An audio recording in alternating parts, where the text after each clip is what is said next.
Greetings, humanity, and welcome to Channel Other Doc. I am Jim. I use he/him pronouns, and today we are playing a one-shot of the Alien role-playing game by Free League Publishing, where we get to experience horror in space. The title of this scenario is Aliens: What Lies in Darkness, and it will be GM'd by Pope, our wonderful guest. And I am playing Sergeant Reese Watts, who is a CBRN specialist, who basically guy who goes in and checks on antiviral stuff and various equipment type related things, and who has been somehow kicked up to sergeant because I think someone just decided that someone noticed that he knew something despite his attempts to conceal that, and so alas, he drew the short straw. So we're going to go ahead and go around and say hi to everybody, find out who they are and who they're playing. And we will go ahead and get started. We will start this evening with Celeste. Hello. Hey everybody, I'm Celeste PLS with way too many underscores on Twitter. I'm Celeste Shepherd here on Twitch. I don't do a whole lot of streaming of my own, but you find me on other people's channels all the time, like right here, right now. I'm going to be, my pronouns are they or he. I'm going to be playing Private Isaac Vogt, who uses he, him pronouns. He is a breacher, and he's kind of a too serious for his own good German man. And I cannot wait to see how that interacts with everybody. That's going to be great. Awesome. And let us go over to a new face for the channel, Nicky. Hello. Hello there, everyone. I'm Nicky. I use he, they, and I will be playing Private First Class Lance Chen, who is the Comtech Marine of the squad. So basically everything tech-based will be my responsibility, and I cannot wait. Excellent. Me too. And now let us head over to Curtis. Hello. Hello, I'm Curtis. I use he, him pronouns, and I'll be playing Corporal Seamus Red Martinez. And the red does not come from his red hair. It comes from he's typically often covered in red and not his own red, the red of others, because he's the medic. And I will do my best to keep this squad alive for as long as I possibly can. Not if I can help it. Oh, I'm sure everything will be fine.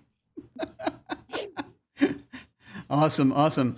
And now let us head over to another new face for the channel, Layla. Hello. Hi, yes, perfect timing for my joke. Yes, I'm Layla Bamanziari. I'm a little bit of a clown. I go by Z, they pronouns. Z is just like Zers herself, which is just like she, her, herself, but it's a little bit zestier. I'm going to be playing Gatlin Buckley, a little Southern Tennessee boy who found himself in the Marines. Wish him luck. And he's a dedicated marksman, hopefully dedicated to staying alive. Well, we will definitely be needing that, I think. But let us go on as a reminder. Before I hand things over to Pope, just as a reminder, like we do with the other games on this channel, we're going to be using the X card, the N card, and the O card. If we hit something that's crossing a line for one of us, any of us can type an X in the Zoom video chat or anywhere else. Hold up a card, make an X symbol, whatever you're comfortable with, and we'll back up and do something else. If something happens that we're okay having in the game, but we don't want a graphic description of it, we can type an N in the Zoom chat, and we'll fade to black on it or put it behind a veil, so it'll be there, but we won't go into detail. Finally, if we're exploring a topic or an area of roleplay that's particularly intense for us, but we want to keep going anyway, we can put an O in the chat to let us know we're okay and that we're all good to keep piling on the drama. Something else we can do is put an O with a question mark after it when we're moving into a difficult topic, or if we say or we do something and then think, maybe that might have been a little too much. Then everyone else can respond to that again with an X, an N, or an O to let us know if we're still doing okay. We're also using the pause. If any of us needs to take some time, we can ask for a pause in the game while we discuss things, or just take a break for as long as anyone needs.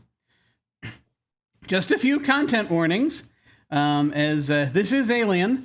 So this game has the potential to include abandonment, acid, alcohol, androids, blood, body horror, burns, carnivorous plants, crashes, both personal and vehicular, darkness, disappearances, drugs, explosions, falling, fire, firearms, fog, freezing cold, heights, loneliness, mutation, space, strong language, sudden decompression, tight or enclosed spaces, unseen predators, vacuum, violence, and wide open spaces. If you would like to see that list come up in chat, you can type !Alien CW, and that will pop up in chat. That is also going to appear on rotation.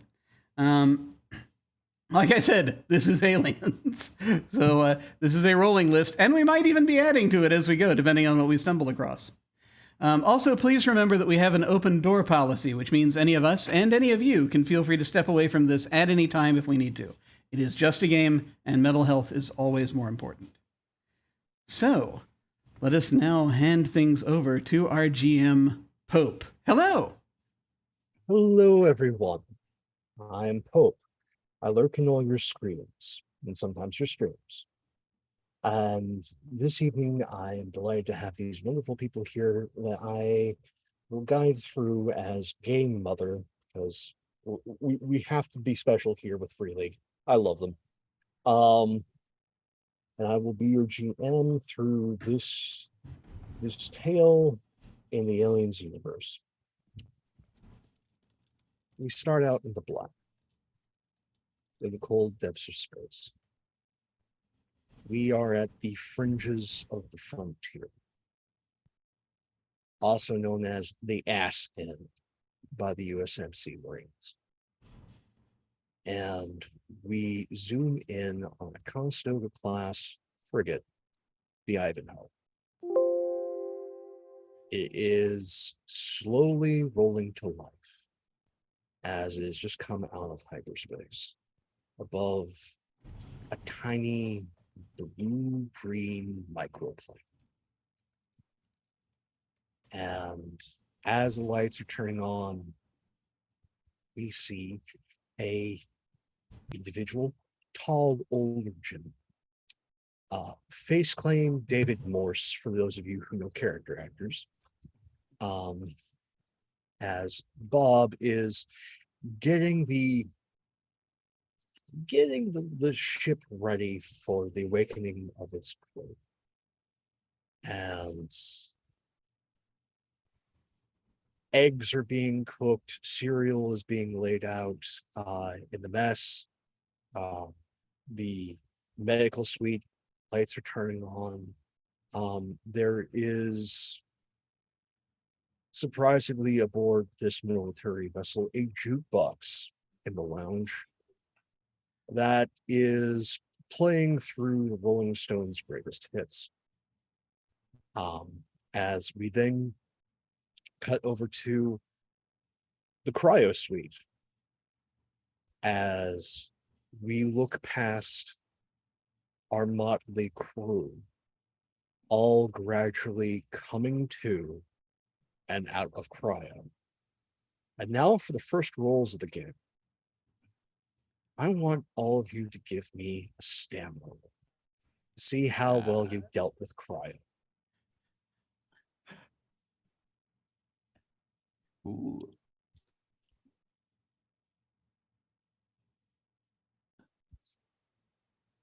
So just click on stamina and that should roll and give us our lists. Hey, well, look at that. Look at that.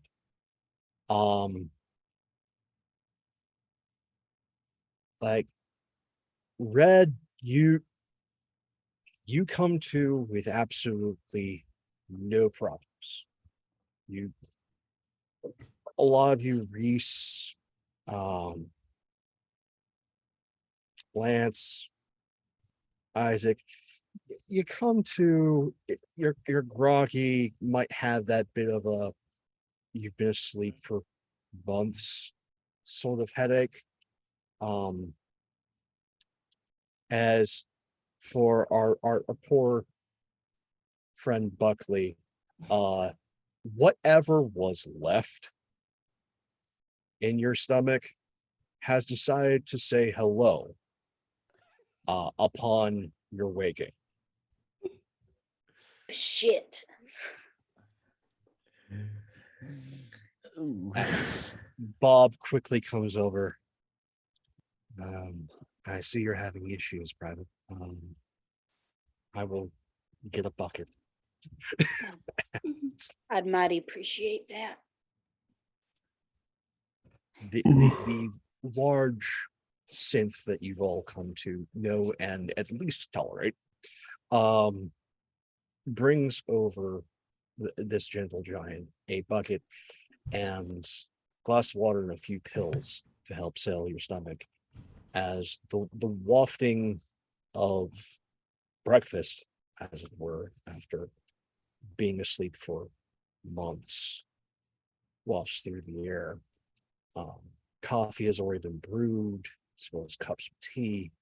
You're not the only ones that are waking up, as a good portion of the crew, both the flight crew for the Ivanhoe herself and for the transport ships aboard the Ivanhoe, are also coming to, including your colonel.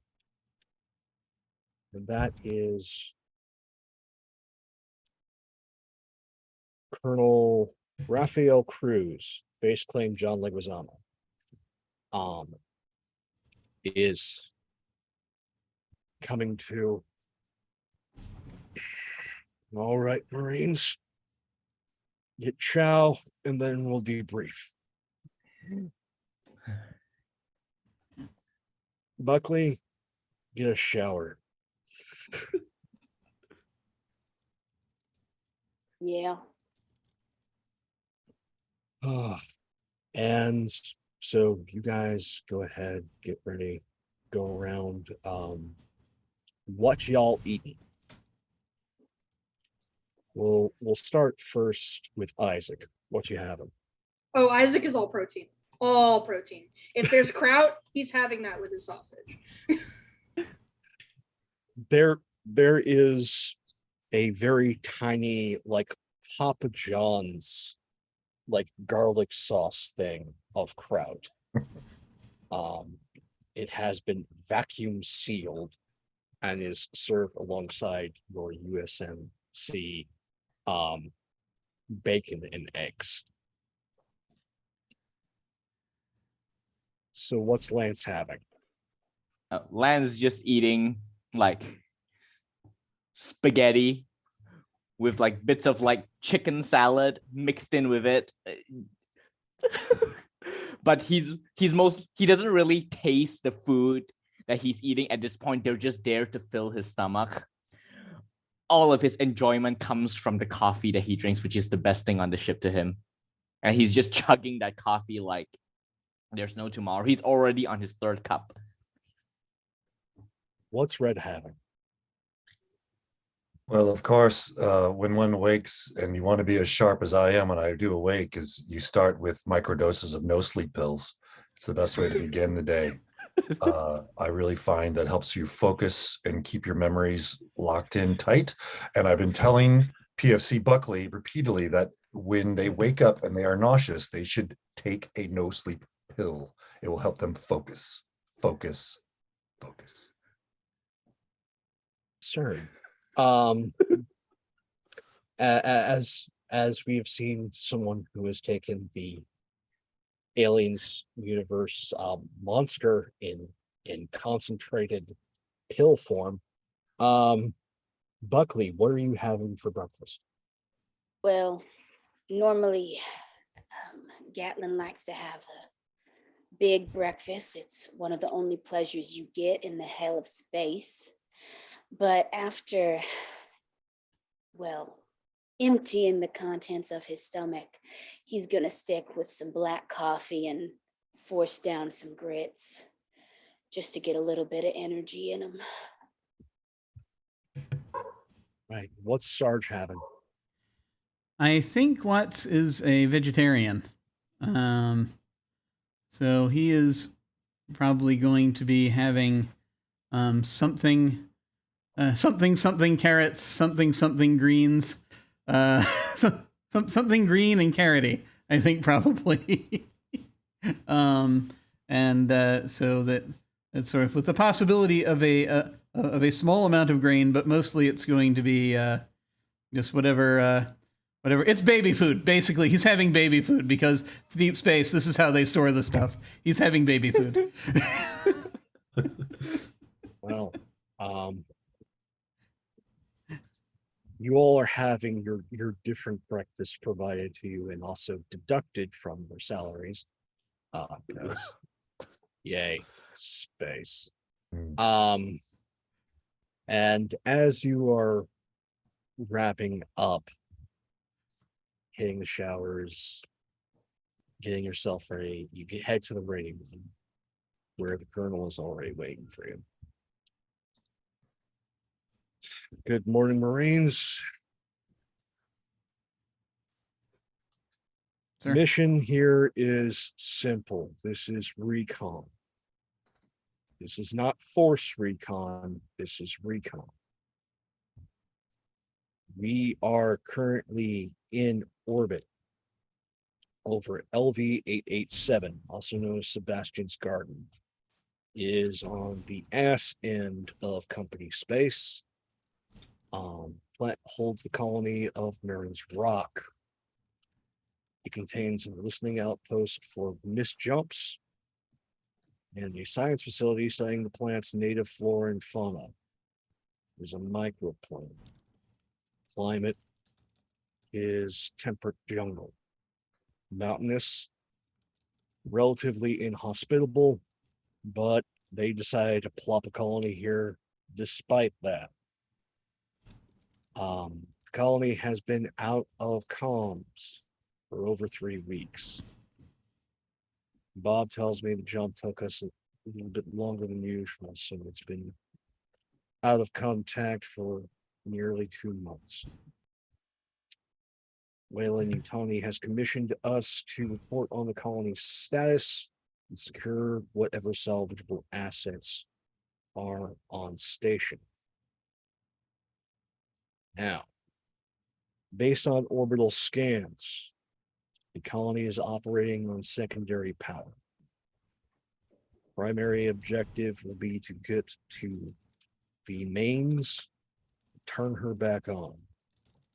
Then getting to the colony's mother and pulling all the info that you can, given this is a company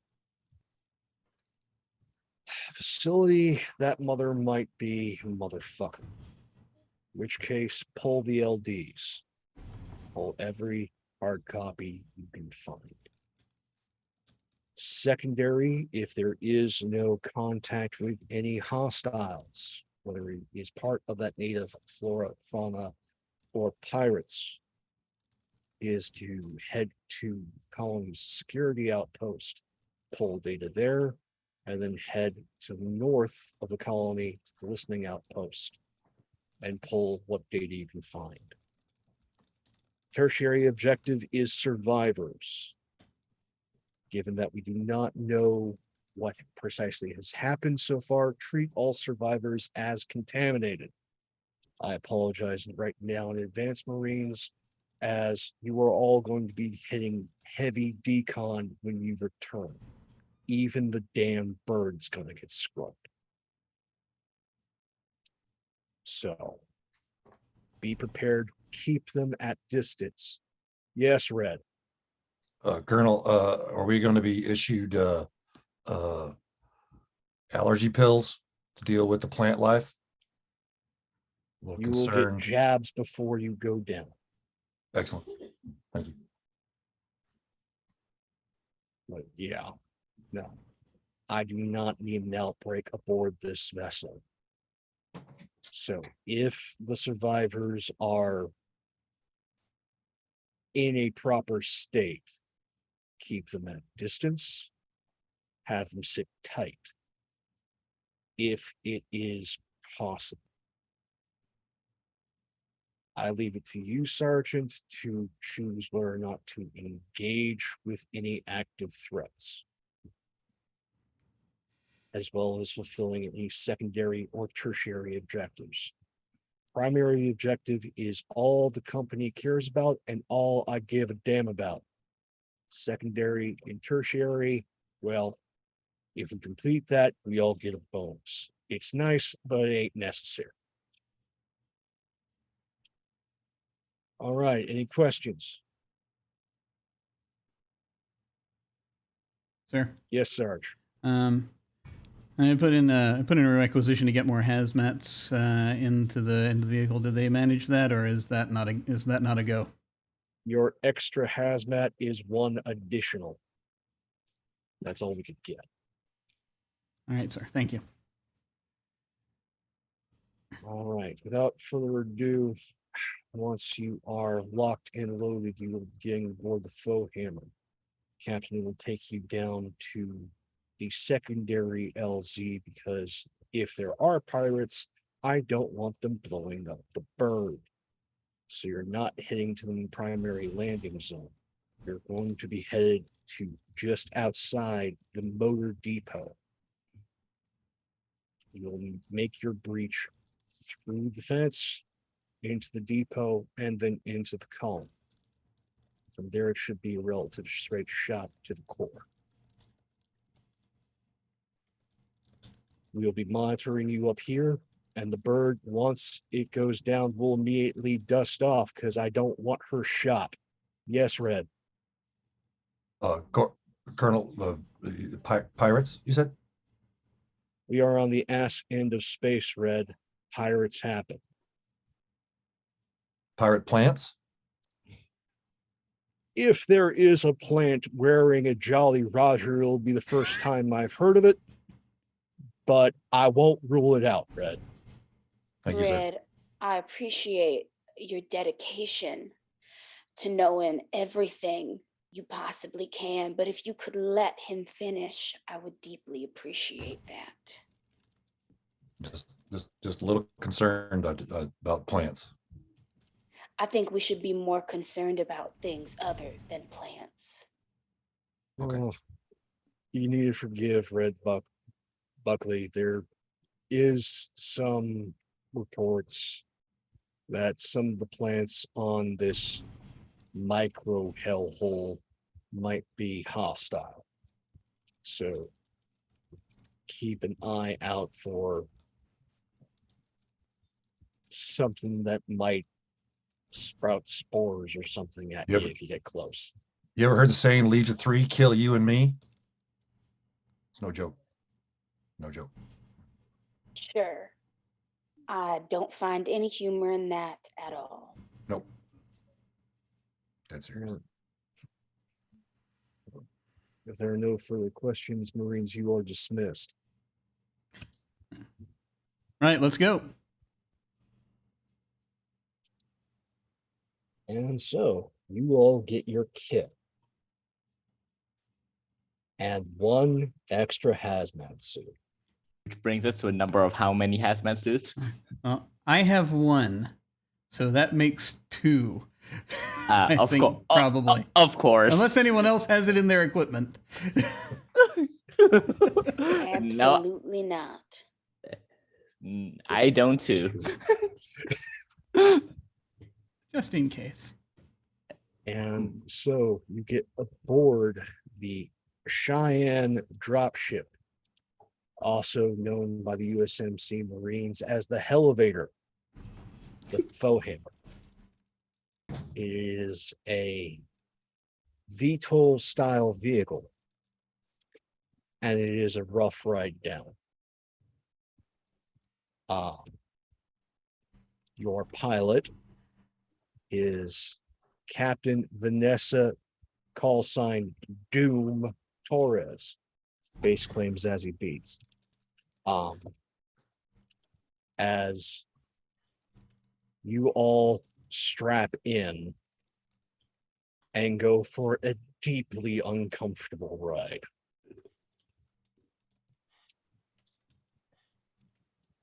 The captain hollers back over the turbulence. Looks like there's monsoon season here. Gatlin is doing his best not to throw up again. As the entire thing bucks and shakes a second time after hitting Atmo, then hitting the storm. If we have ponchos, I'm kind of just sort of suggesting that people put them on. Lance falls asleep in the turbulence. It is like a cradle to him, a baby cradle. Okay. And once the turbulence somewhat settles, there's a good bit of wind shear, but this big old bird is able to hold position. But Captain comes over the comm. Looks like the road's washed out. They're going to have to jump down. A fucking course. All right. The gangplank on the bird lowers. There's a rope. And you all slide down. It is a downpour, with winds howling that occasionally make the rain go sideways. As the last of you hit terra firma, it is hard to see. There are only the emergency exteriors on the colony. But you do immediately notice, without having to make a roll, that the fence, it's a really high fence.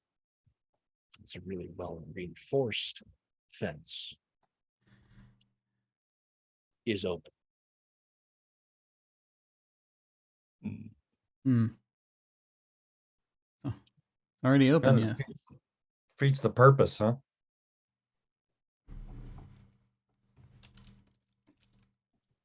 And so, and it doesn't look like there is any sign of forced entry or forced exit. All right. Oh. It looks like there's a little less work for you today, Vote. He just kind of shrugs. He hasn't said 2 words the entire time. There's just been headphones around his head from a Walkman on his hip, blaring German metal. That's the only thing that you've heard coming from his general direction. Right now it's Du hast. Hast mich gefragt. Rammstein makes everything better. But so Reese is going to look at it. He's from a momentary look of concern is going to come across his face, and he's just going to so sort of turn to the others. Okay. We need to get information. There may be pirates in here after all, or something. They might have run out. It's possible some might have run out for whatever reason.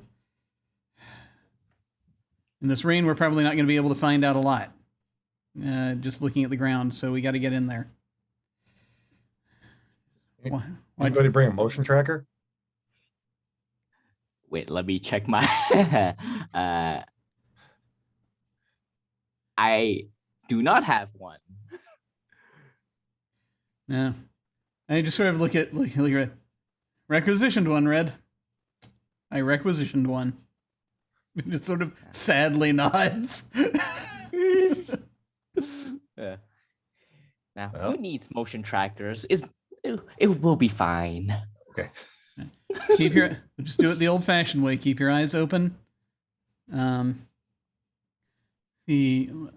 Let's see. Who do I want to put up front? I think I want to still put Vote up front, and I think we're gonna have Vote up front. I'd like, since Buckley can hit things from further away, I'd want to put Buckley closer to the rear, and have Chen and Red more in the middle. Yes, sir. And I'll be right behind Vote. So I don't know if marching order matters, but there we are. It matters eventually.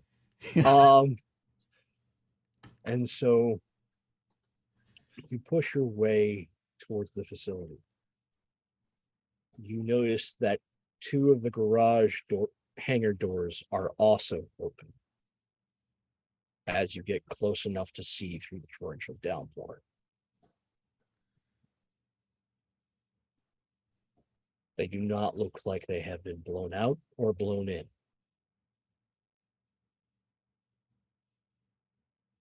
these are large hangar doors.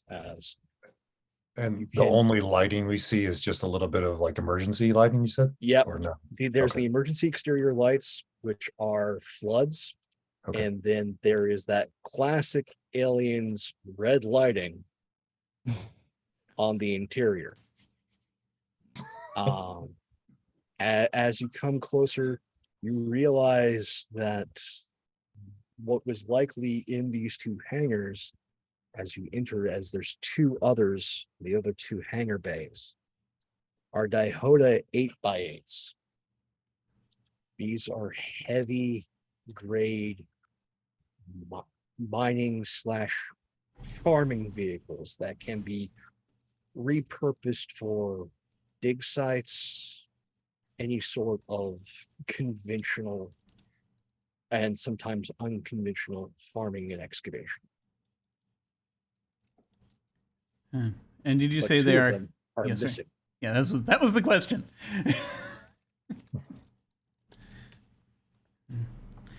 As you see big, yep, you think it's yellow, but numbers along the side of the cab, which has one is 3 and the other one's 4.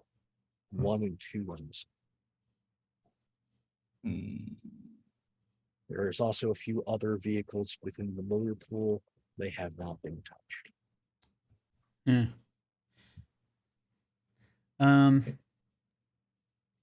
Quick question. As far as does vehicle operation fall under heavy machinery? It falls either under piloting or heavy machinery, depending on the Okay. kind of vehicle. Okay, I don't think we have any pilot types in here, but I will ask. This should be fairly simple. Real quick, Jen, you want to check out these vehicles real quick? Make sure that they're still runnable. Yes, sir. I say with my 0 to heavy machinery, and I will. Vote watches back, please. All right, I'm gonna go check the vehicle to see if they've been sabotaged or otherwise tampered with. Right. Go ahead and give me first quickly an observation. All right. 1 All right. success. That's all you need. They both look clean. Like there's no obvious tampering. You can give me a heavy machinery test, All right. which looks clean. Yeah. Well, they look clean. I don't think anyone's touched these things in a while. Okay. Thank you. And we're just sort of. I feel we're sort of looking around real quick in this room. Is there anything that we happen to notice as we do, or anything else? If it's okay with the sergeant, since I grew up on a farm, I'd probably like to go and take a better look at the general what was described as kind of like farming area to see if there's anything amiss there.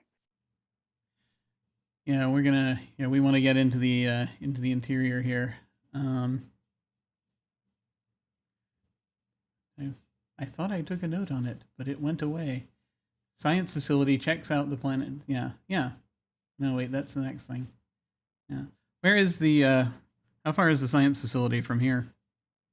Well, there's the comp station. You're in the main colony, which is the science facility. Okay, all right. So we should be able to come upon that pretty quickly, I would think. So I'll just say that to, yeah, Buckley. I think we'll probably hit that pretty fast. All right, folks. If we got nothing else, let's keep going. Just another quick look around there, Sarge. Like, is there any signs of tracks leaving from here that might have been here for a while, or just that they just leave recently? I mean, I kind of get an idea of a time frame of where we're looking at, Without even having to make a roll, the rain's been going sideways for long enough that if there were any tracks, Gone.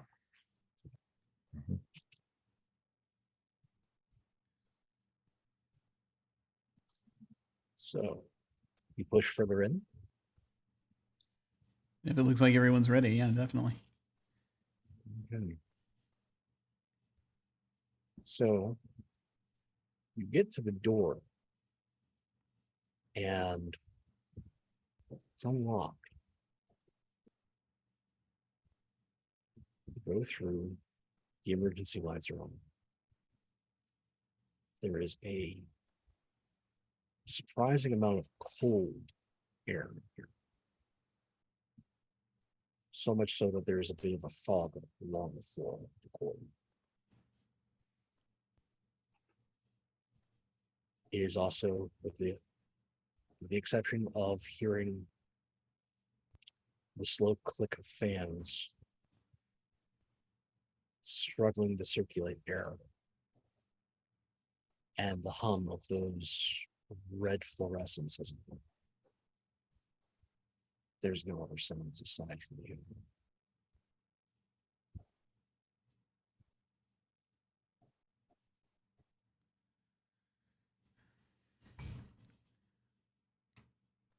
How far from here is main power? Do we know? It is a long shotgun hallway. Okay. And at the far end of it, you can just barely make out in the light a set of heavy double doors. Is There's the a lot of doors along this corridor. do we know if the any of the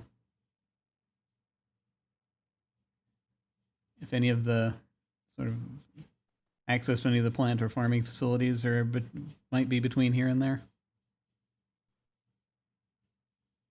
You can go down and start checking the labels Yeah. on the doors. Best thing we can do. All right. So unless Refrigeration on in here? What's yeah, that's a good question. Do we have any? Are there any controls like right around here, thermostats, things like that, or? Not next to the garage, no. Yeah, I didn't think so. I- All right. I stoop down, like get on my hands and knees and take a big sniff of that cold air, make sure there's no toxic vapors in it at all. Go ahead and give me a observation test first. Almost thought it was a survival roll. That would be bad. Well, not very observant, I'll tell you Aside that. from that slightly, refrigerator that has had nothing in it for a month sort of smell Okay. that's been left running, where it's like slightly moldy. Doesn't smell of anything particularly hazardous. Well, it's not toxic. I'm going to stop for just a second. I just want to listen to see if I know the fans are rotating. You said that was the only sound? That and Or- the lights. And That's the all. lights. So there's no the vents aren't operating, but it's colder in here than it would be otherwise, we think, right? Yeah. Does the environment look like it would be so it shouldn't be this cold in here, No. in other words. Okay. All right. Okay. All right. You keep your eyes open. We want to get to main power before anything else. Let's as we go through, we just need to note what we're passing. So keep eyes in front, Buckley in the back. Under those orders, Buckley, make sure to just keep an extra eye out. Probably is trying to pay attention and like mark things on the wall specifically.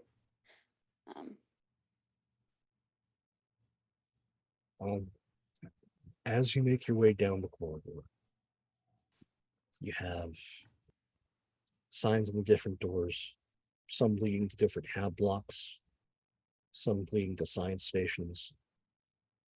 You pass by one that points towards security and comms. And then, Void, I need you to give me an observation test. Oh, goody. Really fun. Yikes. You got this. Now I need you to give me a quick mobility test.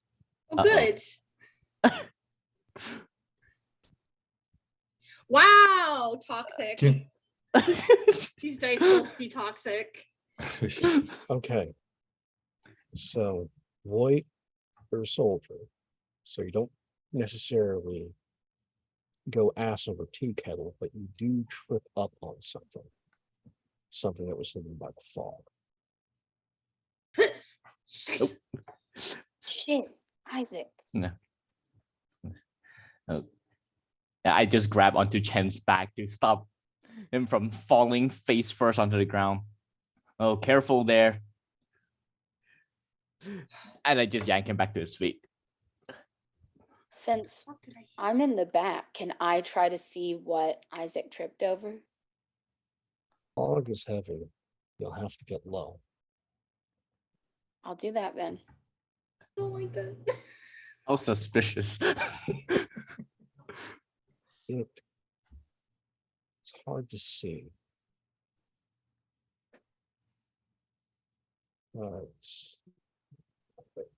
Quick See, question. Private.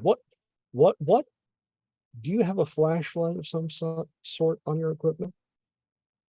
I think we should have it attached No. to our armor. Yeah. Oh, I didn't know I had armor. Yeah. Our Yeah. M3 personal armor Yeah. and marine pack. Yeah. So you want to turn your flashlight on, Buckley? Yes. So with now better illumination, you see barely through the fog something that looks like a leg. It doesn't seem to be attached to anyone or anything. Well, things just got interesting. I pull out my rifle. All of you Uh, mark a stress. Hmm. So it begins. Where do we do that? I know it's on the sheet somewhere. On the sheet right above your There it is. health, Yeah. there is the stress level. Got it. Mark box number 1. Is marked. Is there like I want to check to see if there's like is there a blood trail leading from the stump of this leg? Do you turn your flashlight on, Lance? Yeah. At this point, Okay. I'm on guard. With both Buckley and Lance's lights on, illumination gets a little bit better. And as you wipe through the fog, you can see a rusty red trail leading up and stopping 3 doors down, 5 doors before you get to main power. All right. I go, Sarge. Jen, I think we should probably turn our flashlights off now. Probably.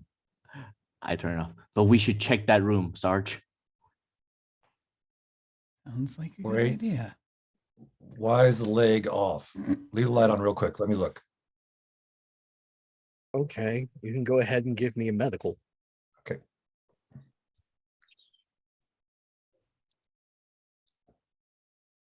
Okay, 1 success, no panic. Very good. The cut is rough and ragged. More like this was roughly sheared off of the body. Would be mechanical sort of accident, or if it's animal, it ain't tiny. Take my fingers and just rub it in the blood. Look, been there a while. Been there a while. With your previous success, it's like it's gone to that rusty brown red. Like the blood is dry. Sarge been dead a while.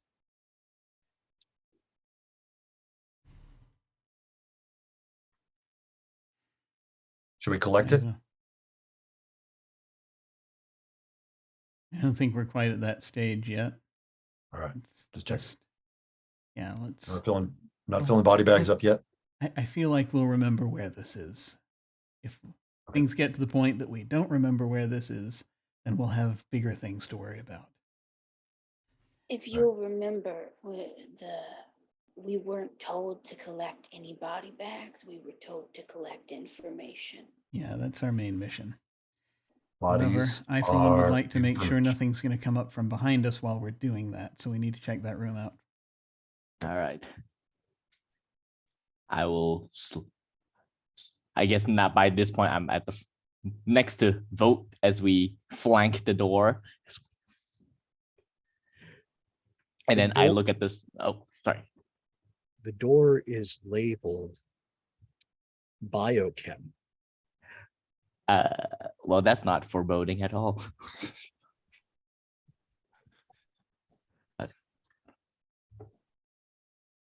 I tap Isaac on the shoulder just to make sure. Hey, Isaac, you know what's going on, right? With the headphones and everything, I just wanted to make sure. Oh, they're not on now. Now that things have gotten serious, the music is off. Okay. And they're hanging around his neck and have been like. All right. Good. Okay, just making sure. So, are you busting in, or are you just going to try the door? I'm looking at Sarge to give the all clear. Yeah, I'm gonna point to Chen first because we're gonna try the door first. Okay. And then if that doesn't work, then we go to then we use Vote's method. All right. After that, I'm gonna look at lined Vote up and in hold the up. corridor properly. Yeah, and hold out a finger. 3, 2, 1. I hit the door. Open the button to open the door. Does it open? There is a hiss. And as you unlatch the door, hitting the opening button, the lock is holding the door up as it immediately falls down with a horrific clattering noise that reverberates throughout the hallway. Ooh. That was loud. Very loud. I instantly point my gun towards the door. Just on guard in case that signal anything hostile. I think Gatlin turns his gun like towards the end of the hallway or the opening into the building. See inside as the fog begins to billow in from the hallway, temperature difference having its swirling. And biochem is an absolute mess. Place has been wrecked. There is no sign of any body. However, the floor, should I turn the lights on, is coated in dried blood.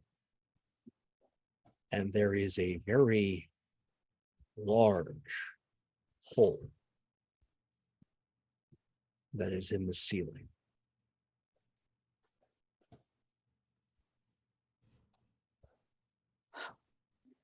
Going into the vents. Sergeant, I know that you probably already figured this out, but I don't like this. Noted. I feel as though I feel like that's kind of mutual. All right. Oh, whatever was in there, probably. It's how deep is that room? The room is pretty large, considering it is a biochemical facility. This is definitely stuff where you can see that there has been samples that have been thrashed and trashed about. There's bits of plant matter. Looks like there's burns from acids and bases across the floor mixed with the dried blood. Okay. It is a sizable.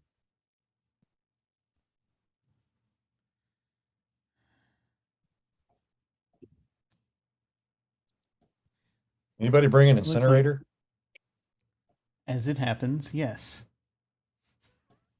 I also have 4 grenades. All right. Oh.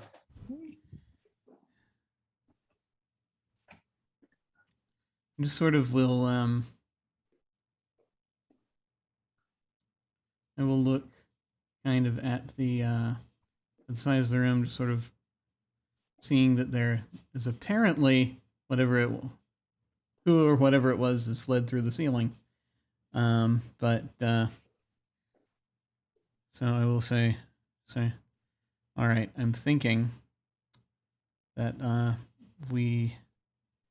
I'd like to get a look in here, but I'd like to get main power on first if we can. It looks like whatever was in here is not in here anymore. And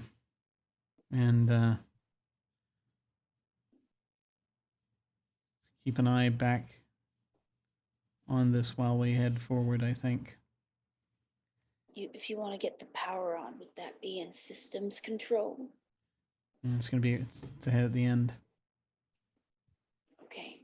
So let's keep an eye on our 6 while we're doing this. I don't want to separate us right now. Don't know what we're dealing with. And I think I think what I'd like to do is, this is going to seem a little silly, but I'm thinking to prop the door back up so that we can hear it if it falls again. And then keep moving. Right. Drop at the door. And we keep moving forward. Jen, did you have something? I will just try to lift the door. Uh. Hopefully, hoping it's not too heavy. You're Marines, you're good. Yeah. Again, the nice thing about the system is it assumes a level of competency. So it doesn't want to make me, it only wants me to make you guys roll when something important can occur. And you head forward. As you get closer to the end of the hallway, something becomes clearer to view. As you notice that there is a maintenance jack that has been used to seal the doors shut from the outside.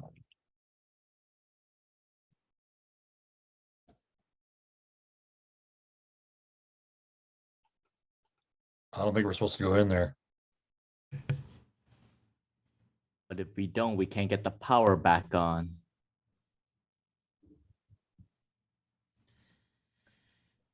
Sarge? You're gonna have a listen at the door. It's the sound of the fans and the lights.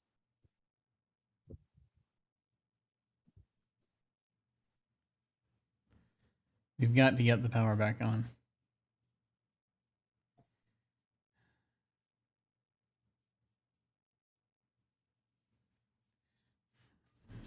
So has the so I have a maintenance jack, I believe. Yes, I do. So if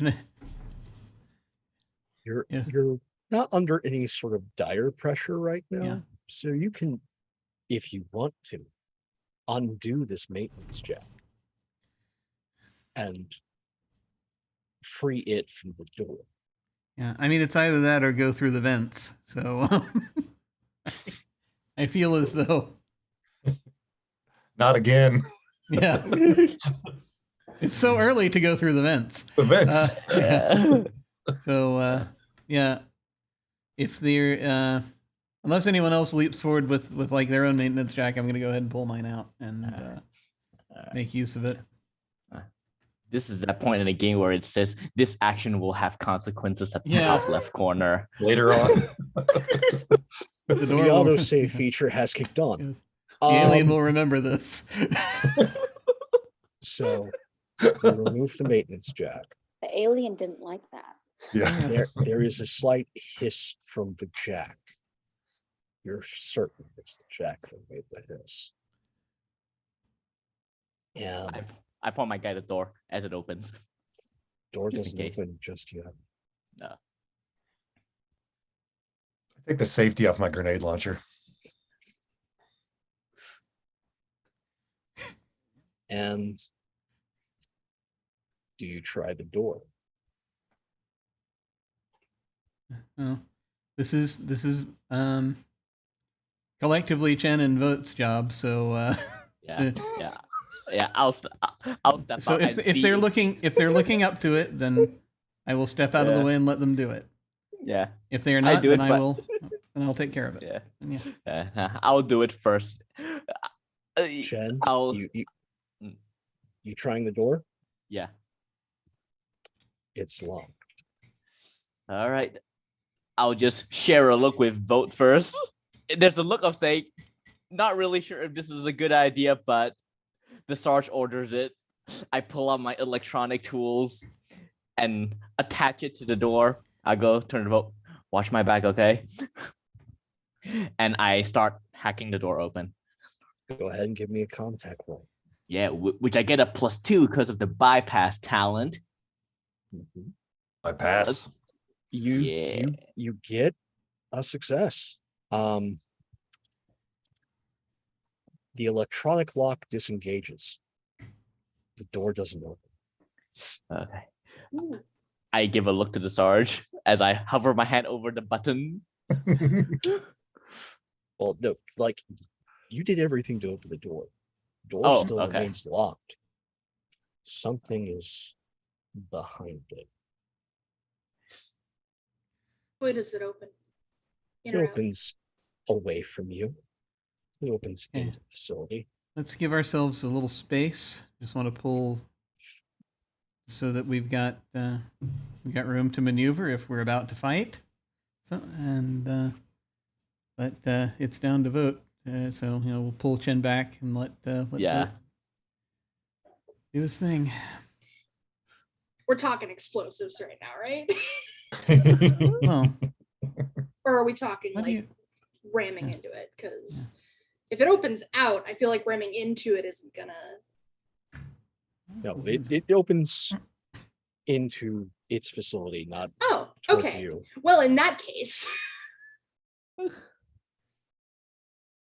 Grenades work wonders.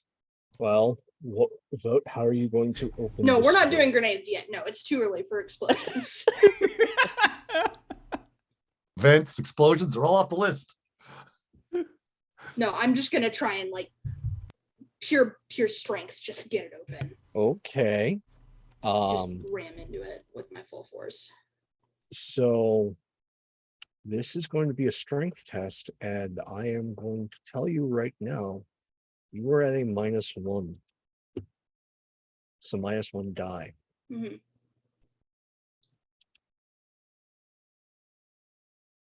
Okay. You barrel into this with full force. There is no subtlety here.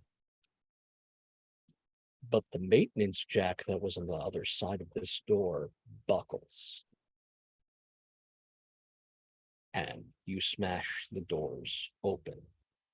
The clattering of the jack reverberates through the facility as you push in. And now I need you to give me a mobility test.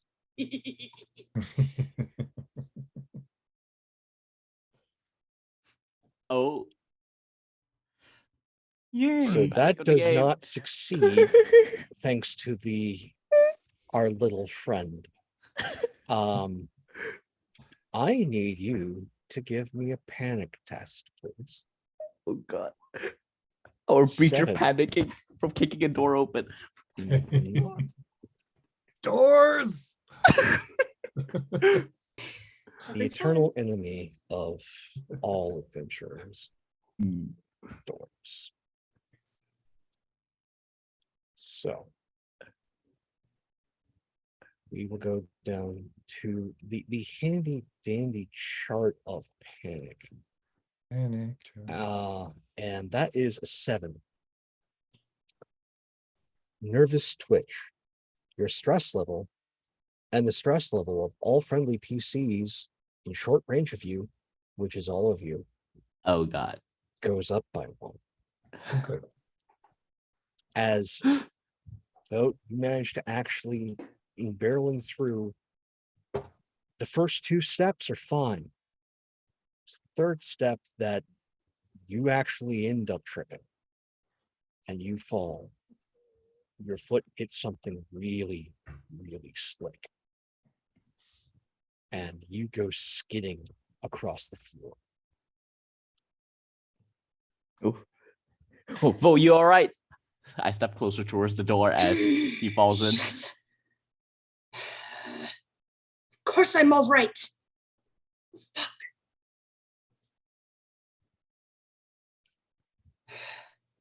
Lights. Now that all of you have See what's going on. increased your stress by 1, and I'm guessing you're turning your lights on. Yeah. Even the secondary lights in here are off. And as your lights hit the room, you see what Vote tripped on. It is a very distinctive white milky substance, usually supposed to be on the inside of a center. As you scan the room, you find nearby the central power controls the top half of what you think is a synthetic.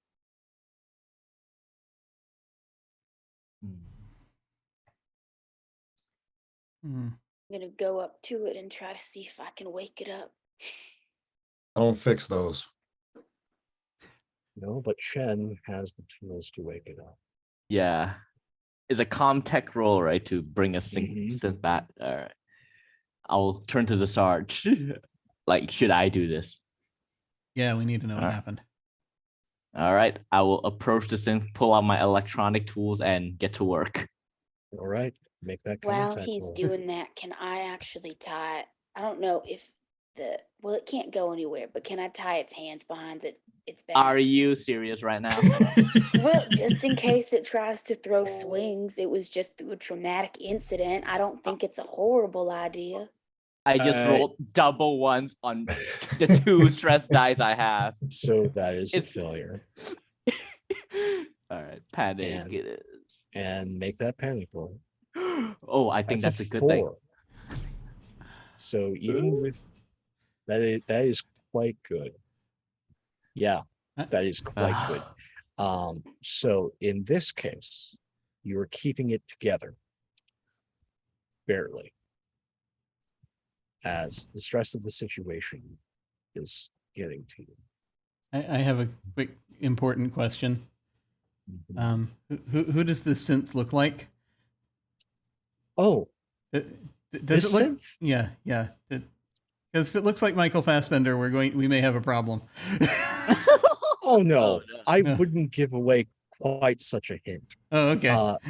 No, this synth in particular looks like Tilda Swinton. Okay, excellent. No, that makes me feel much better. Would it be possible for me to borrow Chen's Comtech equipment and try to wake it up myself?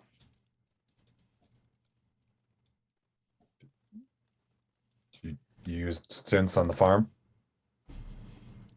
Well, I've learned a Right. little bit of everything here in my time in the Marines. I found that I did like working with technology more than I like talking to people. Oh, yeah, by all means, please help Chen. All right. I'll just say my I hands got a think- bit too sweaty and I slip I on the think, wires. I put a hand on Chen's shoulder and I'm like, okay, let me try. Why don't you sit down for a minute? Okay. And go ahead and give me a contact roll. I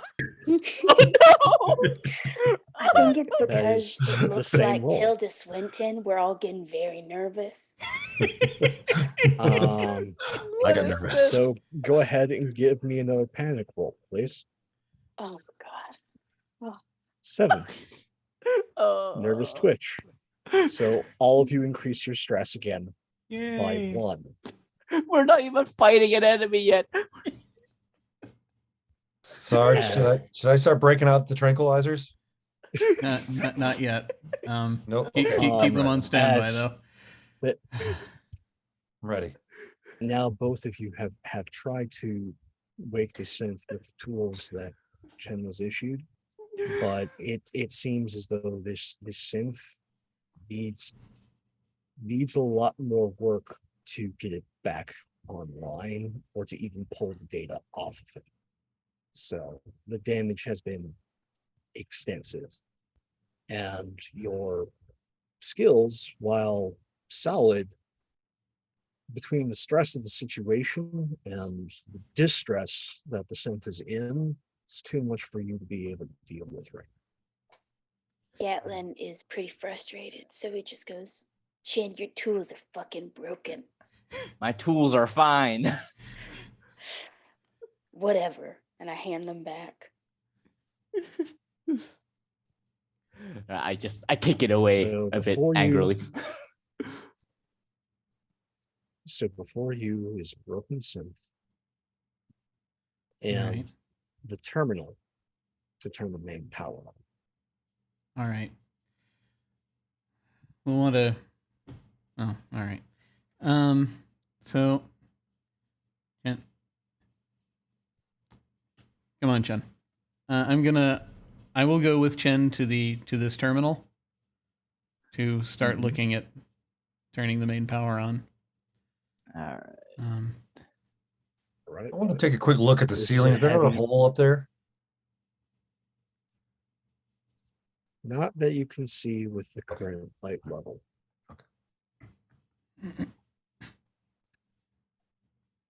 So this will be a heavy machinery test to turn this Oh, excellent. big Oh, honking yeah. mother back on.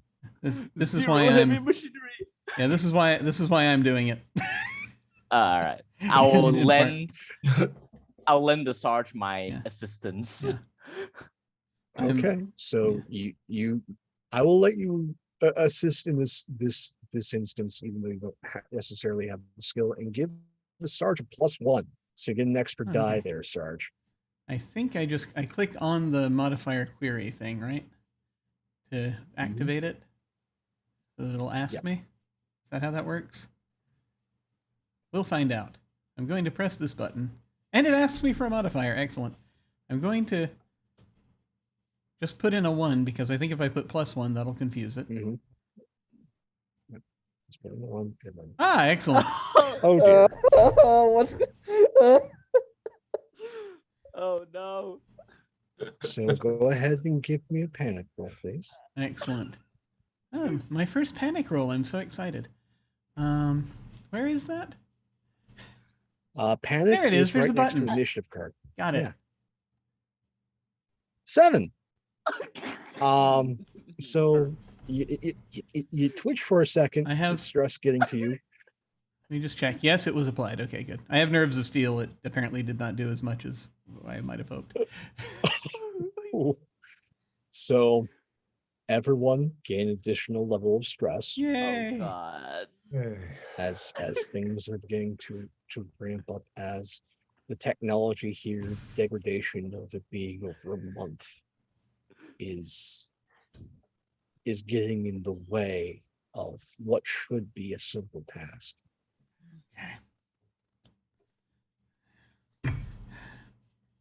What do you think? Is it fried? I think it's fried. What do you think? I say looking at Jen. Nah. Probably. I mean, maybe this is a blessing in disguise. If there is something else here, maybe turning the power on might not be such a good idea.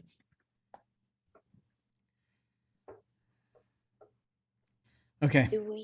Don't we need the power on to Yeah, get we the do. documents or no? It'll really help. Well, most, but we are gonna, well, hopefully, but we're gonna keep working at it. But I say, pointing to the synth, we're bringing them with us, just in case we can't get anything else. We'll at least have whatever's in their head. Yes, Red, sir. you still got those body bags? Yeah. Always Now is the time. ready. Just the head, though. That's all we need, right? Just the head. Should just be. You just have say- the upper torso. You Yeah. have everything from the upper part of the waist up. I mean, let's. But sorry, do I have to carry the whole thing, or can I just take the head?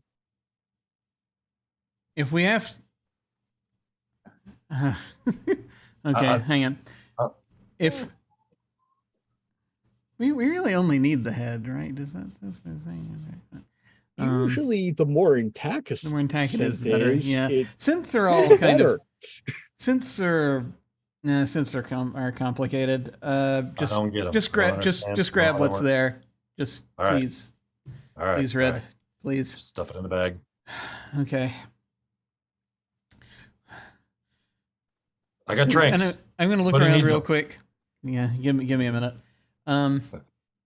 Does in briefing on people's abilities, would I have seen that anyone else has any ability with heavy machinery? No. Okay. I assume pushing is the thing, right? That's more stress, right? You can push. Usually, you do that without having a little friend, a little gremlin friend showing up. But in okay. this case, go ahead, take an additional stress and re-roll. Excellent. How much stress is going to be too much? I just need to know because I'm about to take my 5th stress, so I'm just happily It only- adding stress. It maxes out at 10. Oh, okay. So after 10, I am no longer afraid. That's good to know. Whoa, we're halfway there.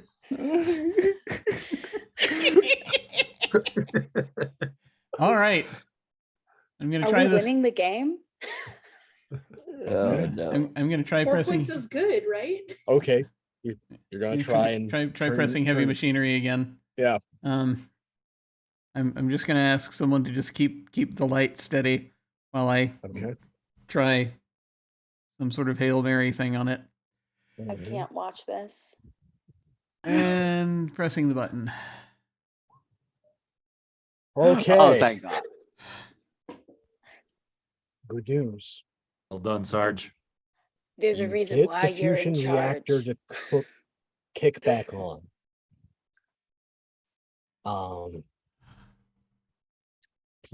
The monitor kicks on,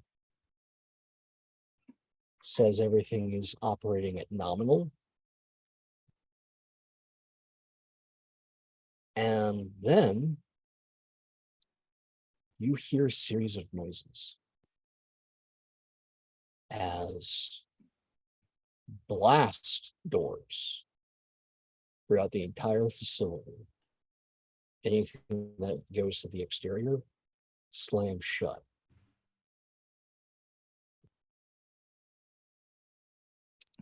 The lights turn on. You see that, yes, the synth was in a bad shape.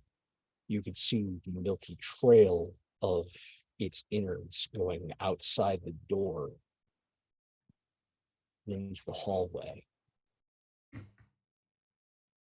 Most of it had dried until you got into this area where it was still a bit slick. And you see just how red the hallway is. But more interestingly, is you see the condition of the ceiling, as not all the lights turn.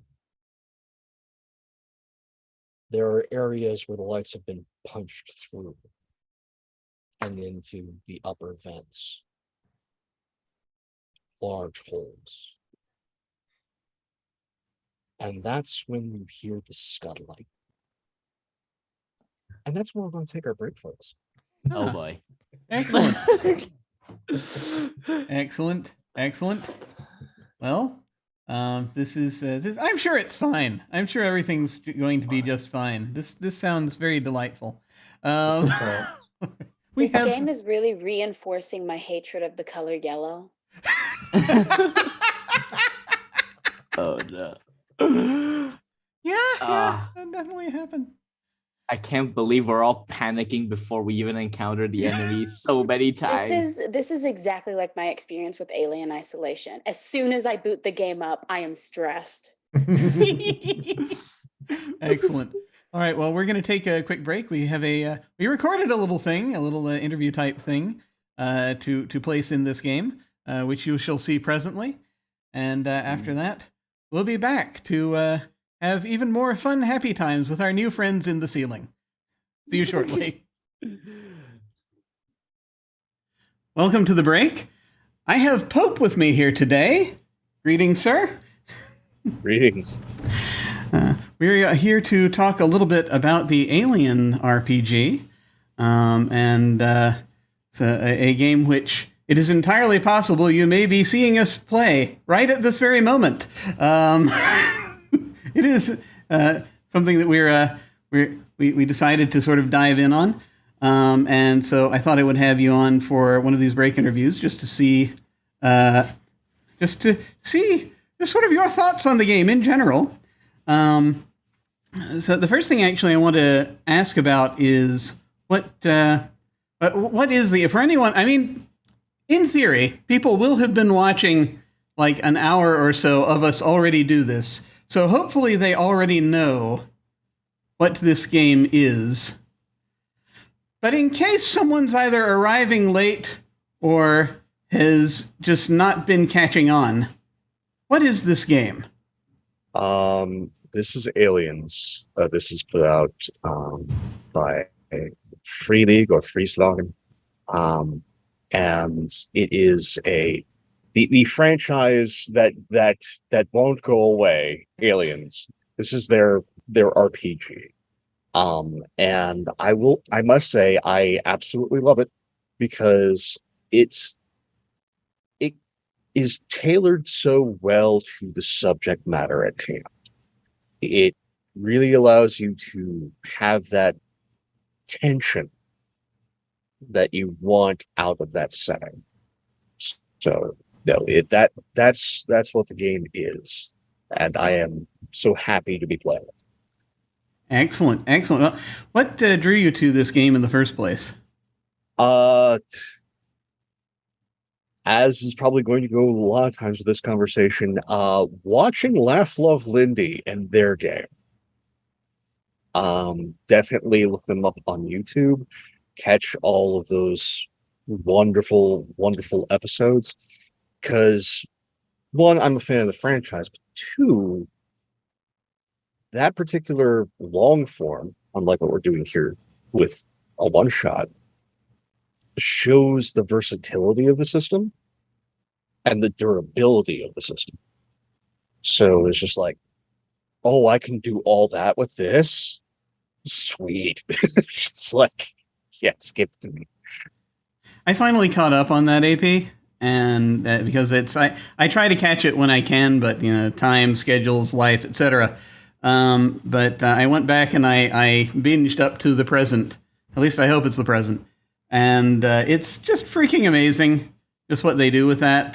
Travis runs that, and it's really neat to see not only just the sheer volume of lore that gets brought into this thing, but also just the depth to which each character is portrayed, especially over time. It's just I highly recommend also that folks go and check that out if you want. It's most of it's available on YouTube.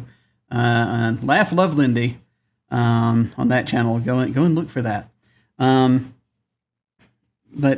yeah, I have to say that also I think drew my interest to the RPG as well. Just seeing what they were able to do with it, and of course now in their game they have a big amount of crossover between Alien and Predator. which of course they're in the same universe, so they're both were owned by Fox. But they're also bringing in elements of Blade Runner, which I believe was originally supposed to be part of it, but those ended up at different studios, and so they couldn't legally mesh those together. But it's just really go forth and check that out. I understand that you have had the opportunity. This will be your first time actually running this game. But you have had the opportunity to play before, yeah? Yes. I had a number of opportunities to play some on some actual plays. There was Paradiso Lost over on, I want to say that was on formerly Encounter Roleplay, now Oh yeah. yeah. Weave the Tail, I think. Yeah. Weave the Tail. Yeah. And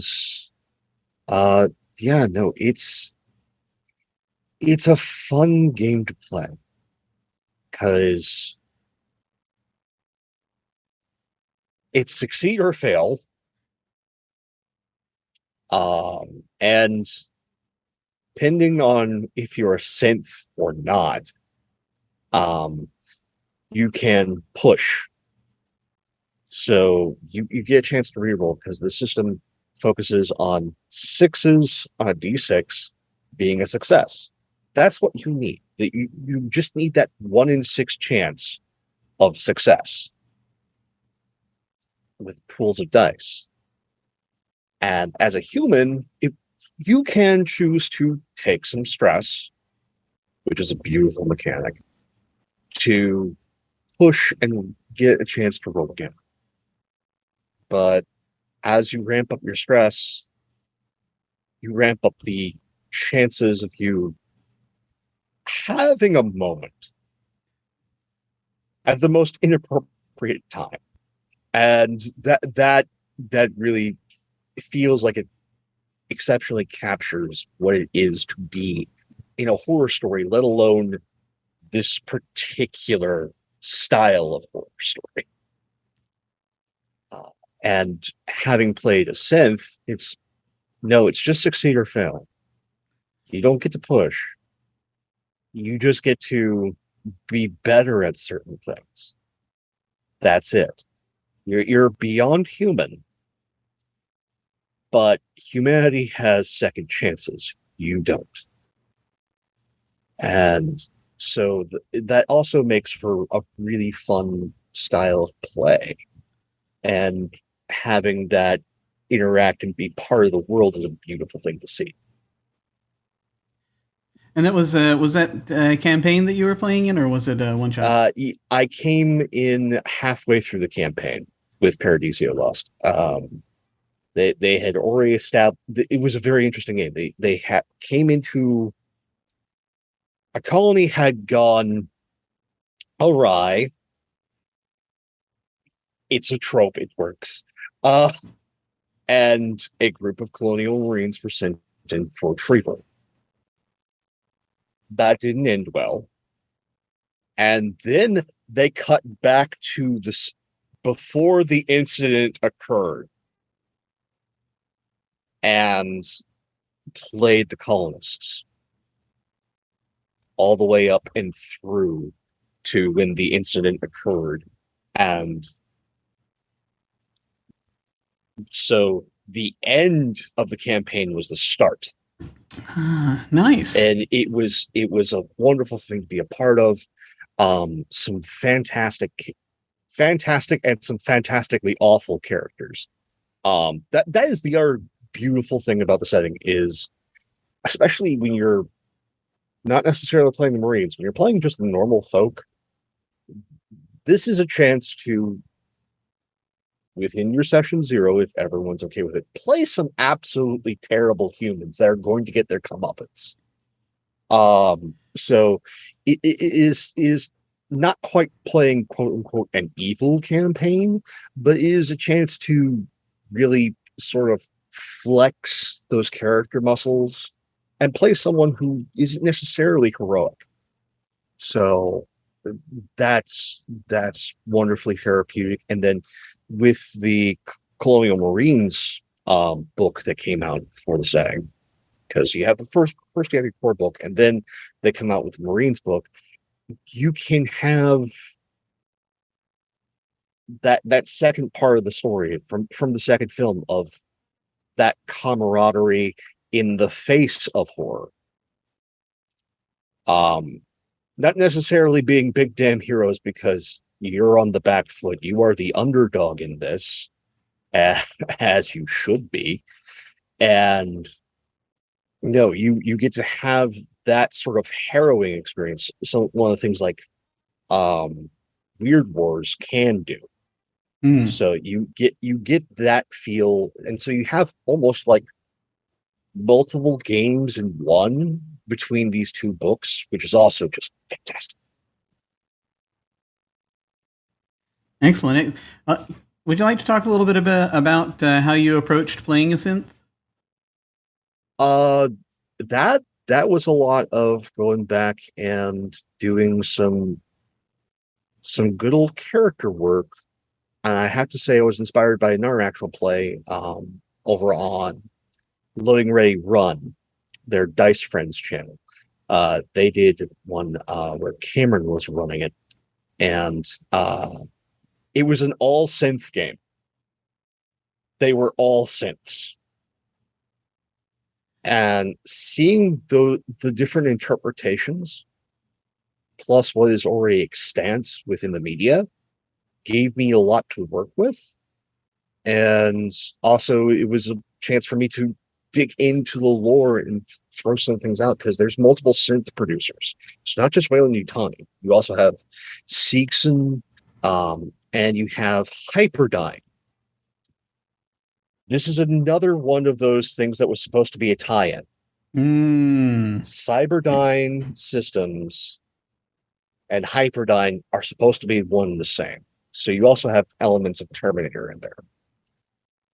And with the lore of how the synths played out during the war era, which also brought in the Blade Runner elements, you had competing groups building their best war synths.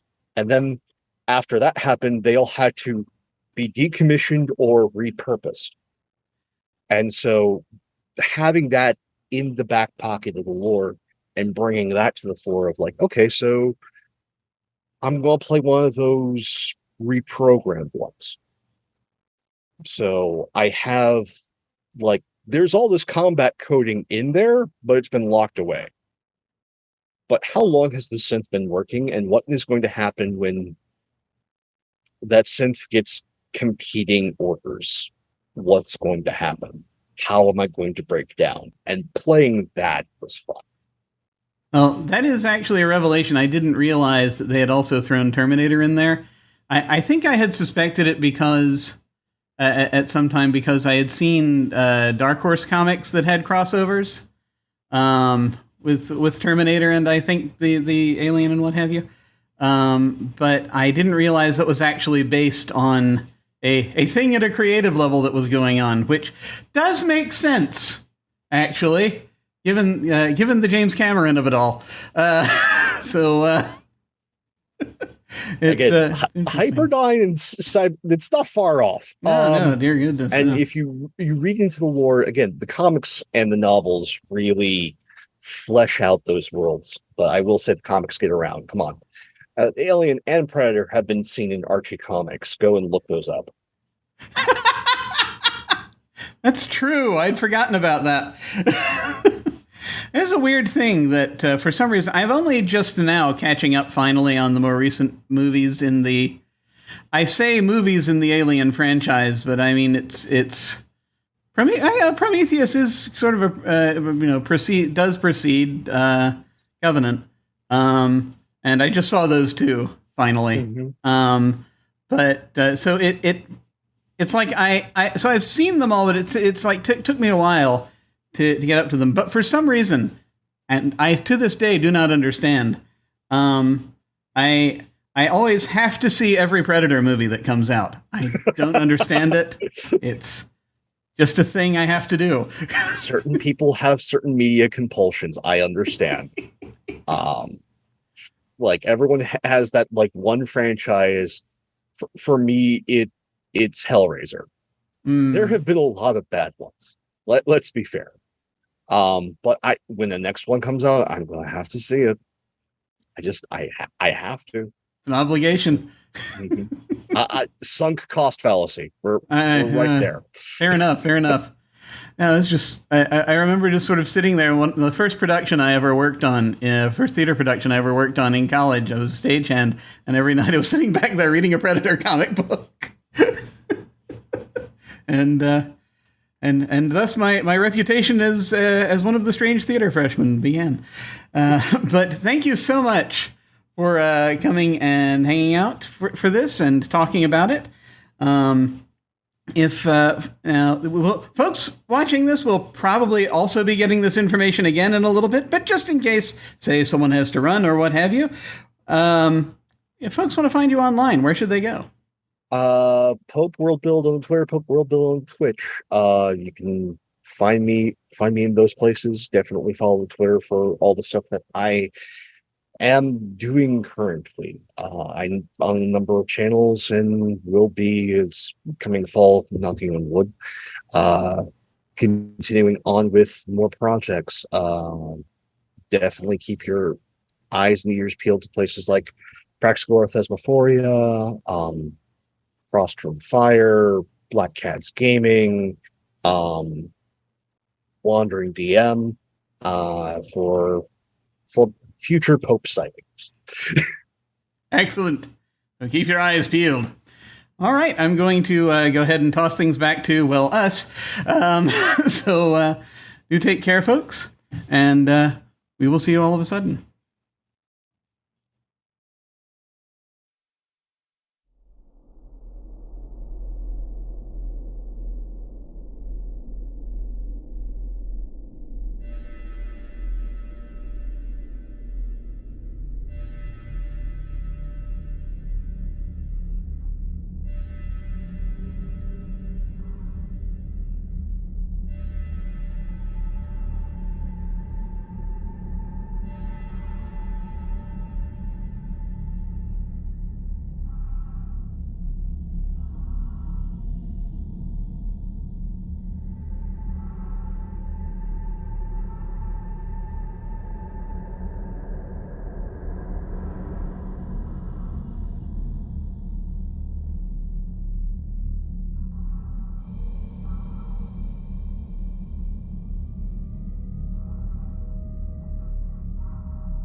We have returned to our delightful, shiny, happy alien game to see what new horrors await us. And on the note of horror, the sound of many feet moving through the vents at speed. It's almost like a mechanical clanging as it is barreling ever closer to you. But you don't see it yet. But you hear it coming from above. But due to the corridor and those linoleum floors, those cinder block walls, there's all that echo. So being able to pinpoint where it is, it's real difficult right now. So, what do you all do? I just go, Sarge, we got movement above us, as I point my gun upwards, and keep an eye on any openings there are to make sure nothing comes out. Yeah. I'm just basically,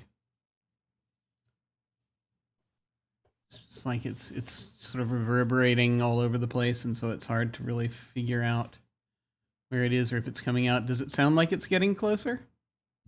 Oh yeah, quickly. Okay. Do we have okay? Train on. All right, get out. Let's make sure we're not underneath where those lights are going to come out. Anywhere, and just sort of looking at the spots where the lights have been broken. That's going to be their strongest point of entry. We got it. They pop their heads out. Unless their hands are up and they are friendlies, we are going to shoot at them. Okay. All right, and just sort of get us into some sort of defensible position. If necessary, there may be a moment of knocking over furniture or a quick moving of furniture, so that we have things to hide behind if need be, things to basically be behind. And Isaac's gonna set up the riot shield. Yeah. So, Sarge, to set up this ambush, I want you to give me a command roll, please. Here we go. This can only end well. All right. Got this. I'm pressing the button.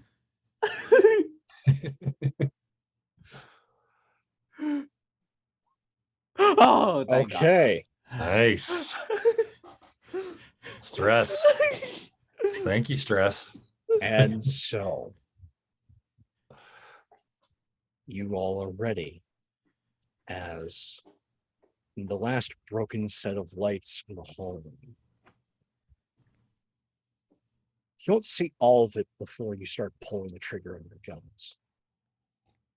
You just see a part of it. You see 4 large crab-like claws coming out of the ceiling. Inky, black, glistening claws as you all begin to fire. I'm not going to have you roll combat. I'm just going to roll a d6 Oh boy. and find out what happens. Oh boy. So it's too late for me to throw a grenade in the vent. I would not use a grenade at this point just now. Impending Doom. That's a happy name. You know, dramatic flourish. And so with that, there is a sudden hiss, and then the creature emerges from the hole. I want you all to roll me initiative. Oh boy. Initiative dice, yes? Yes. Righto.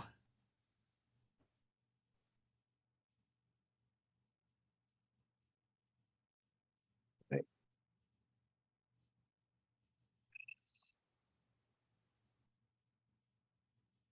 So it comes barreling towards Buckley. Ooh. You all see it now. The claws join to forearms that meet at the elbow. These 4 claws. And then a long body. It has 6 legs that each end in 4 claws. It looks almost crab-like. Its face, however, is more canine. It has a snout pronounced, but there's no eyes. And the teeth look metallic. It has a long tail that ends in a heavy ball that looks fuzzy in the light. This ball covered in tiny spines. as it takes its claws and tears into its own chitinous flesh and tears itself open, landing on Buckley. Ooh. Its acidic blood gushing out of its body. Buckley, I need you to give me a mobility roll. Mm. Checks out. Would you like to push? That seems like a good option. So So I'm gonna take do a stress and then re-roll. Nice. that. And I'm also gonna check something real quick. Okay, cool. Can't do that. So do that. It was maybe nice knowing you guys. Oh, you're not dead yet. However, that is a Yet being the failure. operative word. And not going to make you make a panic roll because this is far terrible enough. As what's the value of your armor? I don't know. I'm sorry. I missed that in character creation. It should be 6 if we're all wearing M3 Wearing armor. the same armor. Yeah. Mhm. Yeah. Okay, in that case, I need you to put the armor value under manipulation right next to encumbrance. Put Oh, 6 I'm sorry. and then roll. My Zoom just did something weird. Can you repeat that? Yes. Under manipulation, there is Mhm. an armor tab on your sheet. Enter the 6 value and then roll. Okay, cool.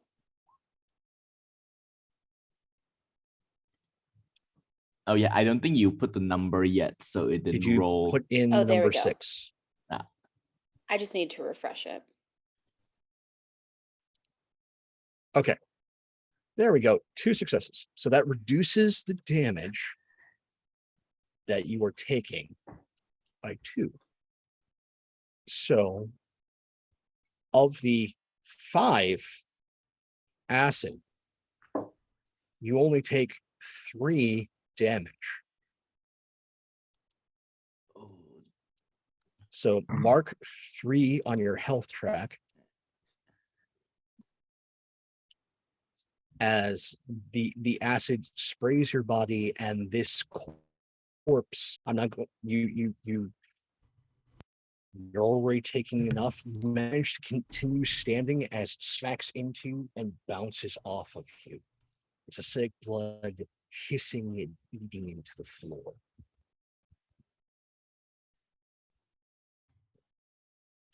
And there's more scuttling sounds.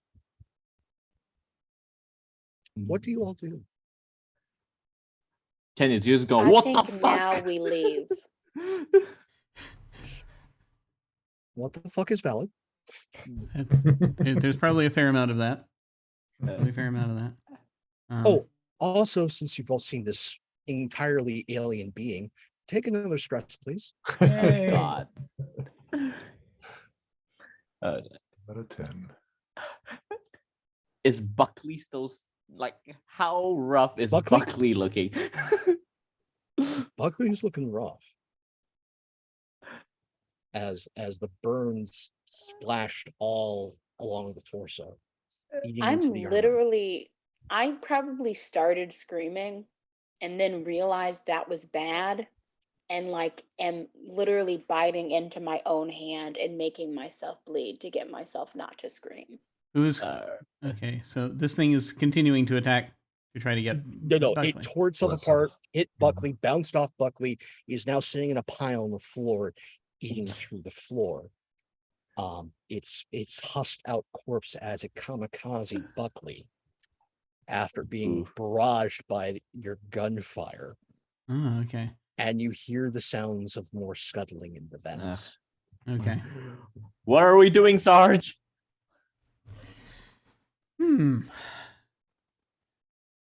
So doors are shut. Outer doors are closed. The These things are moving around now. More are coming into this room. We need to get the outer doors open. So, and sorry, this is Jim just trying to process what's happening so that he can attempt to operate his brain at the speed at which a normal humans might. Initiative roll is low to high. Is that right? It is in this case. Okay. And So one is really good. One is not so good. To be clear, is the creature we have just encountered still in the room? Or has it already gone through the floor? Oh, it's dead. And it Okay. is dead, and it is eating its way through the floor. Okay. Its corpse. Excellent. So there are more coming. So we have to, 1, stay alive, 2, get the doors back open. So that implies to me that we need to get into a defensible position where we can catch these things as fast as we can. And so right now, what do we have in this room? This room is not great, I think, probably because it's open. We need somewhere that is more closed, where we can route them, where we can get them on a specific route. I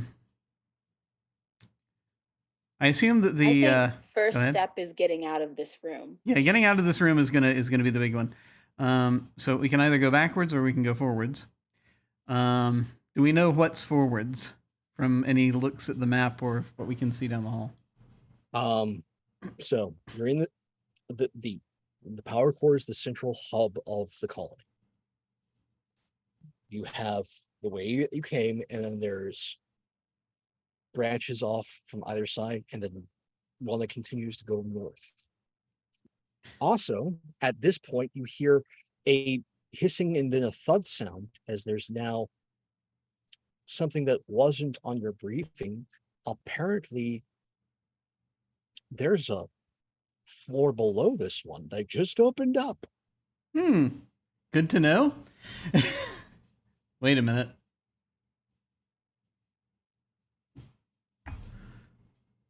Well, I'd love to know what's down there, but at the same time, that's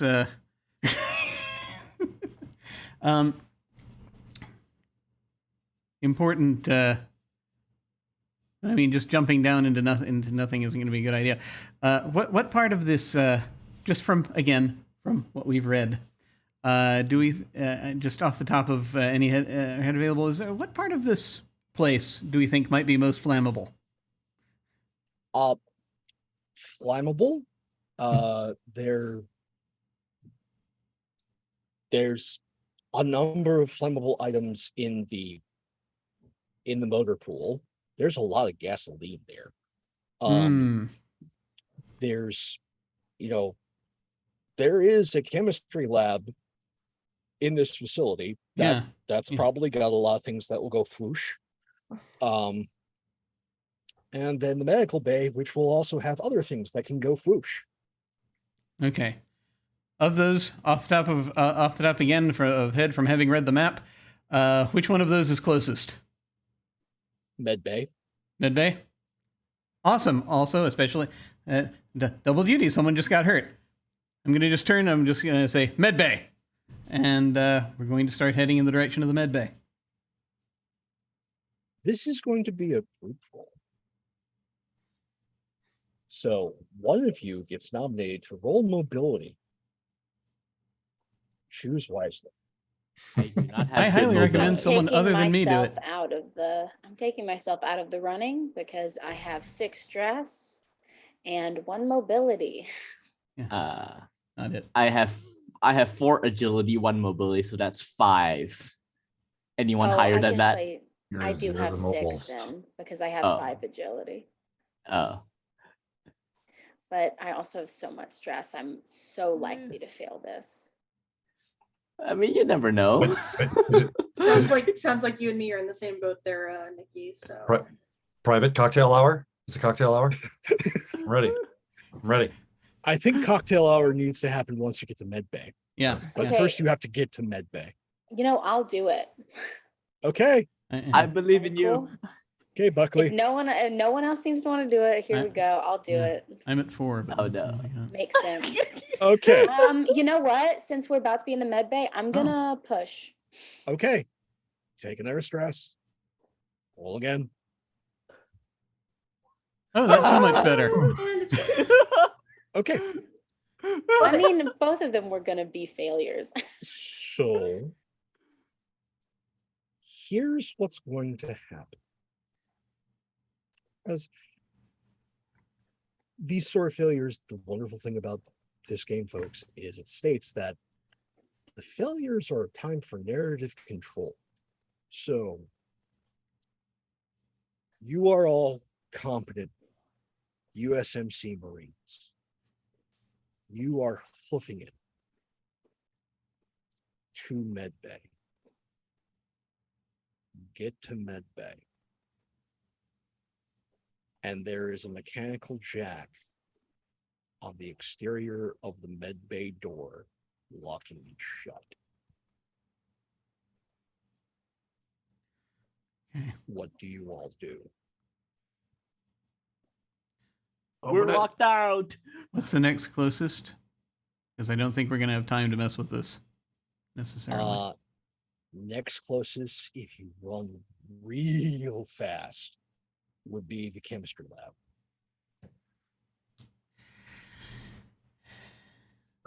We're not going to be able to get. I mean, given how long it took us to get the last door open that had a mechanical jack on it, it is not a good idea for us to sit here doing this. So we're going to have to come Blow back. it. So Blow it. We have a breacher. we do have. You could blow the door if you We wanted could to. blow the door. I don't know. But 'cause I don't think making more noise is Yeah. a good idea right Yeah. now. God. Let's. Also, if we blow the door, we can't close it behind us. Okay. We're going to double time it to the chem lab. All right. Okay. I would like another one of those mobility checks, please. All right. Uh, You know Now, what? do y'all want me to do it? I let me do this one. All right. That's a good idea. I believe in you. Fingers crossed. You can do it. We're cursed. I'm pushing that. Could be worse. Okay. Could be worse. It could be worse, but we need better, and that's not better. That's That- better. Whoa! that is Yes! amazing. Whoa. Okay. So you all hightail it. You can see behind you two of what I like to refer to as scuttlers at full loping charge coming after y'all. You manage to slam into, get the chem lab door open, get in, and secure it shut. There are no breaches in this room. That is a chem lab door. It is reinforced. And these things are pounding against the door, making this high-pitched whine/growl sound as they're slamming into this reinforced door. But for a moment, you think you're safe.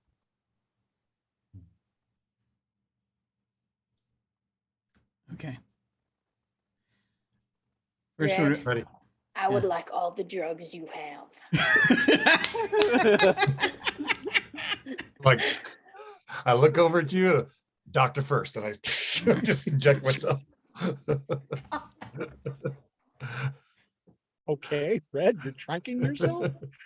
So nap relief like takes your stress down to 0, but it takes your agility down by 1. So Oh, Hey. a little bit groggy.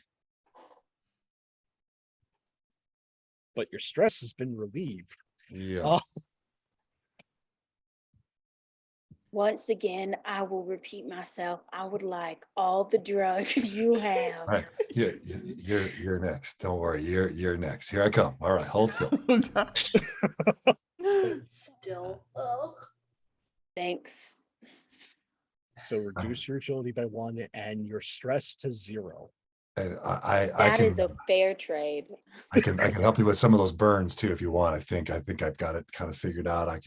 We'll just do some base because it's an acid, right? So we just get in there with the base and it'll be fine. It's all fine, right, Yeah. Sarge? Do you Yeah, have peachy. anything that, I mean, say I had, I mean, this is just theoretical, but say I had 6 health points and I'm down to 3. Could you give me? I think I could do that. I got something in my kit right here. Some baking soda. That's a base, right? I'll mix it in there. Just take care of it. So I'll make a medical aid roll for Yeah. So go ahead and okay, you get 2 back, Buckley. Yeah. 2 successes gets you 2 back. Oh, As- thank you. As Red in their now chilled out state Yeah, it's good. manages to address your wounds. This armor needs to get replaced. You want to take my armor? I don't really need it. You can take my armor. You want my armor? You can have it. I think my armor still gives me the same. I mean, this is only theoretical, but I don't think but I don't think any of the points of my armor have gone down. Okay. All right. Oh my god. Sarge, they I sound could mad. be at the misunderstanding mad. the theoretical way this armor works, but We'll deal with armor troubles as they come up. But yeah. Who else wants some? Anybody else? Got it. Right. I mean, I'm at 5, so I don't think I need it yet. Okay. I think Sarge is in the worst shape. I'm at All right. 6. I'm wondering if I should do it now or wait a moment. Do it now, Sarge. Do it now. You won't regret it. You won't. Give me a You moment. won't regret it. Just give me a sec. You might regret it. Sarge later. has been going through to see what delightful chemicals we have available. And This is a full yeah. Wayland Oh. Yutani Chem Lab. I'm Tell me also what checking. you want. Yeah, I'm checking the ceiling to see if there's any like vents or holes that those creatures can come in from. Oh, there are vents aplenty because this is a chem lab. Oh god. Yeah. I keep watch at those vents. So we want to prepare so here's the thing. So we want to prepare some cocktails.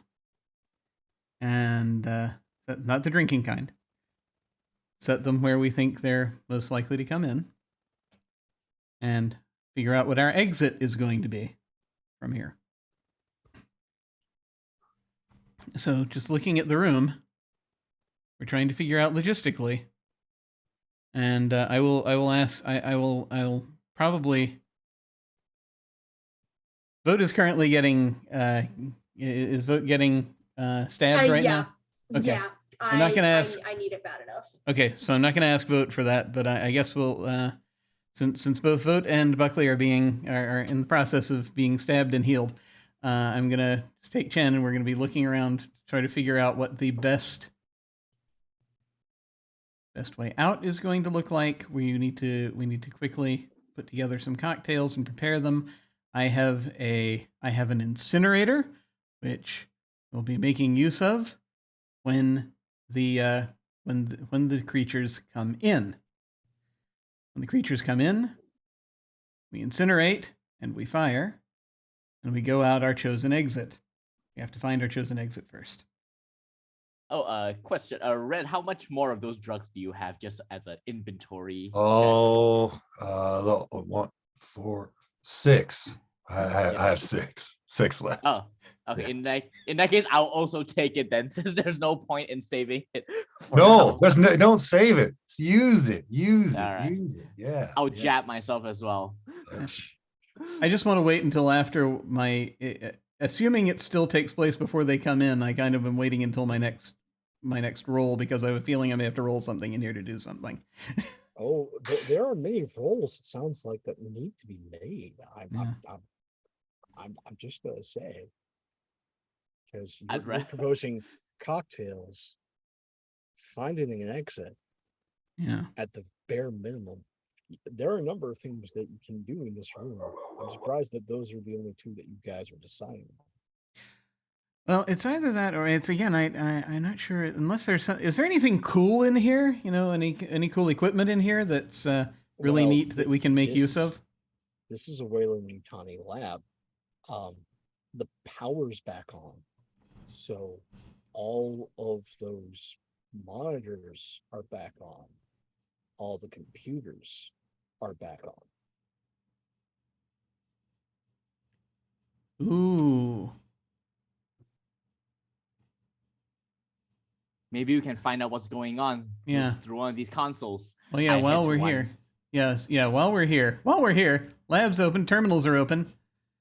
Chen is going to be on that because Yes. we gotta try to raise mother, find out what the hell's going on, pull the data, find out about exits if we can, like actual,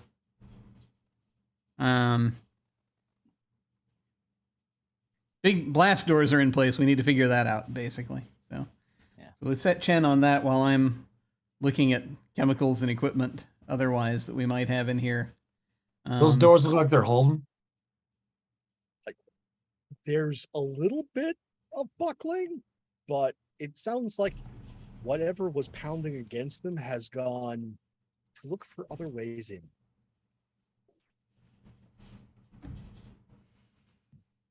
I don't think we got much time left, Sarge.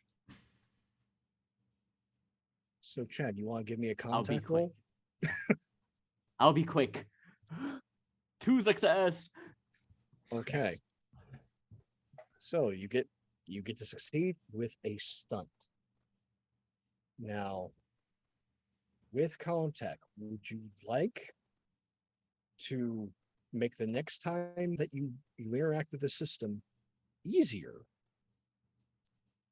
Would you like to hide your access?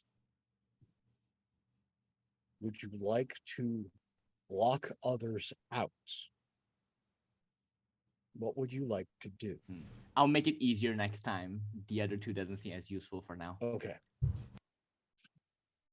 So, you get access. Mother is online.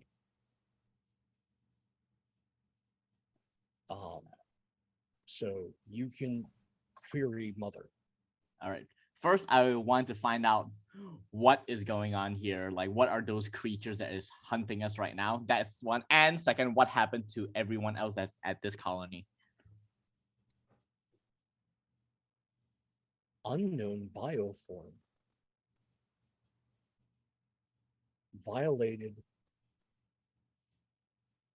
security. Security lockdown. Engaged.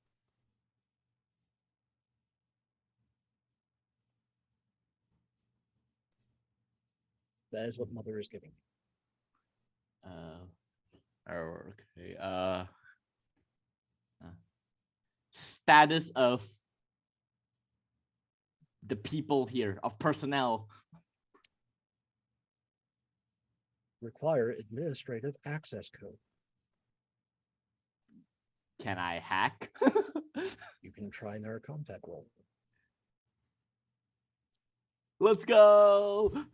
Okay, that success with a stunt. All right. Yeah. Code. You know what? Accepted. Okay.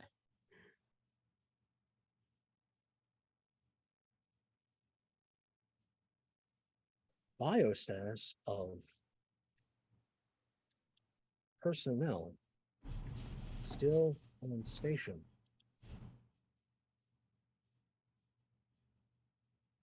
There are 7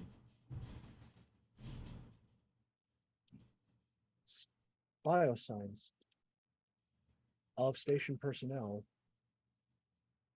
still recognized. Okay. Are these 7 including us or No. excluding? Okay. All right. So there's 7 people. I will say there's still 7 people alive at this station.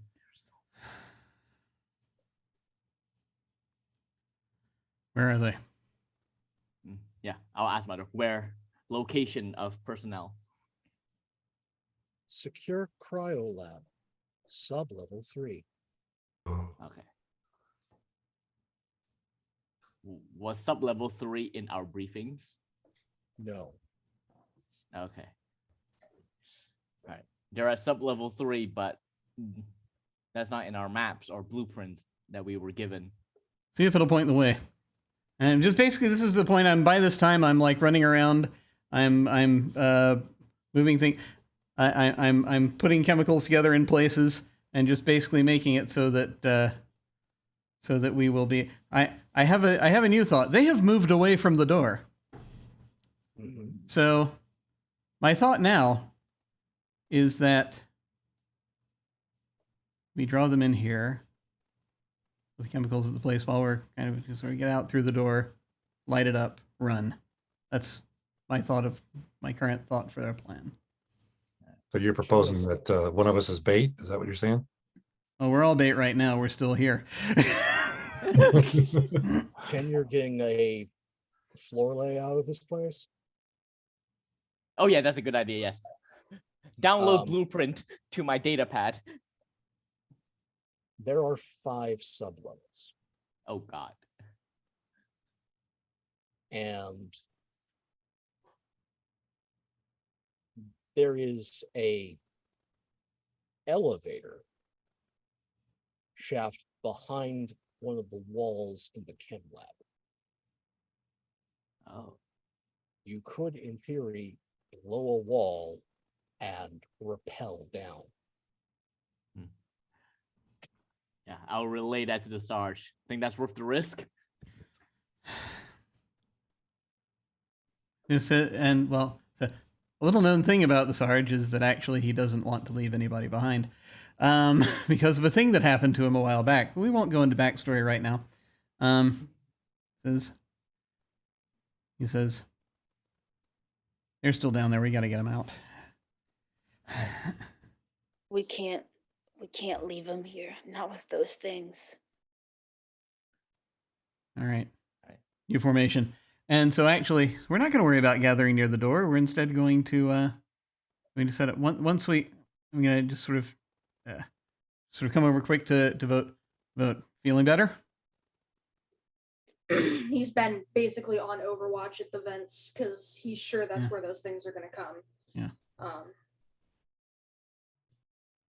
I'm fine, Sarge. How do you feel about knocking a hole through that wall? I still feel like it's too soon for explosions. But Well, orders are orders. no time like the present. So I kind of want to put the chemicals or whatever is flammable in places that are not sort of, if I can, make sort of a trail from the vents to a sort of a central area that I can light up from the position of the of about to rappel down elevator shaft type deal. Okay. I have terrible mobility. This will be fun. Oh boy. Sergeant, I can do it. If you want me to. I can You good with this? try. I say, pulling up the head of the. I assume an incinerator is code for flamethrower. Is that Yes. is that right? Yes, excellent. You trained on these? That's a very good question. I don't think so. I don't think there's any special training. There's a thing you can take to give you a bonus with it, but I don't have that either. So Incinerators are very much a point and click interface. Most people can use them. It's just whether or not you use all the fuel too quickly. yeah, I think you probably have a better shot with. Honestly, you probably have a better shot with this. Because this is just to be clear, this is a ranged combat thing. Yes. Yes. Okay. I'm good with ranged combat. All right.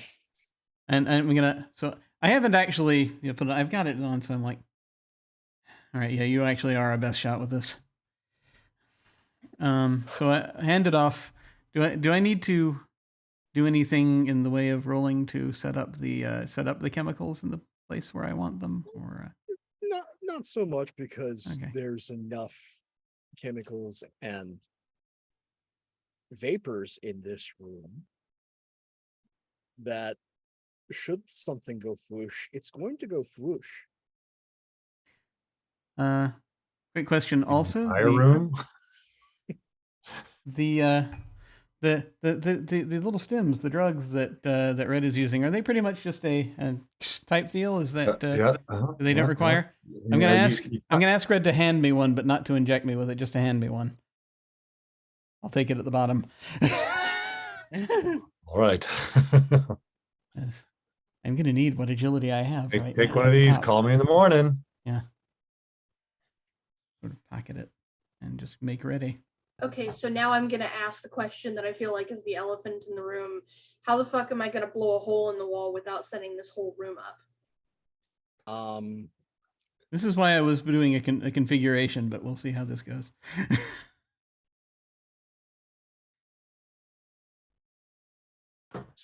So, boy, tell me, what's your wits? 3? What's your survival? 1. That's what you're doing. To not blow all of you sky high. Cool. This is fine.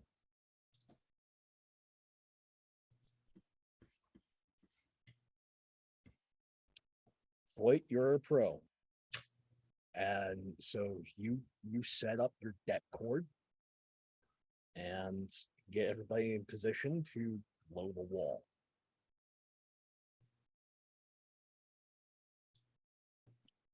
It's just a matter of hitting the detonator. Say when, Sarge. They hear. My thought is, they hear this. They're going to try to get here as soon as they can. If they're not already. Do we hear them at all anywhere? No movement. No movement. No movement. What the hell are they Sarge, doing? is our primary objective to get the information from the hard drives? Is that? Yes. And our tertiary objective is to get survivors, correct? Yes, that's correct. So, Secondary objective, however, is only triggered if there are no hostiles. We have hostiles.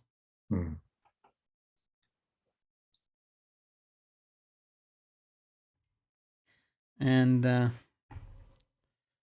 so I think has Chen pulled all that he can All right that now, he or is can there from that terminal? from that terminal? Which isn't Okay.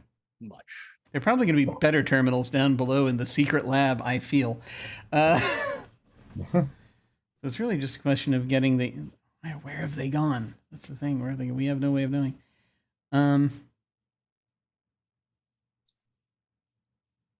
So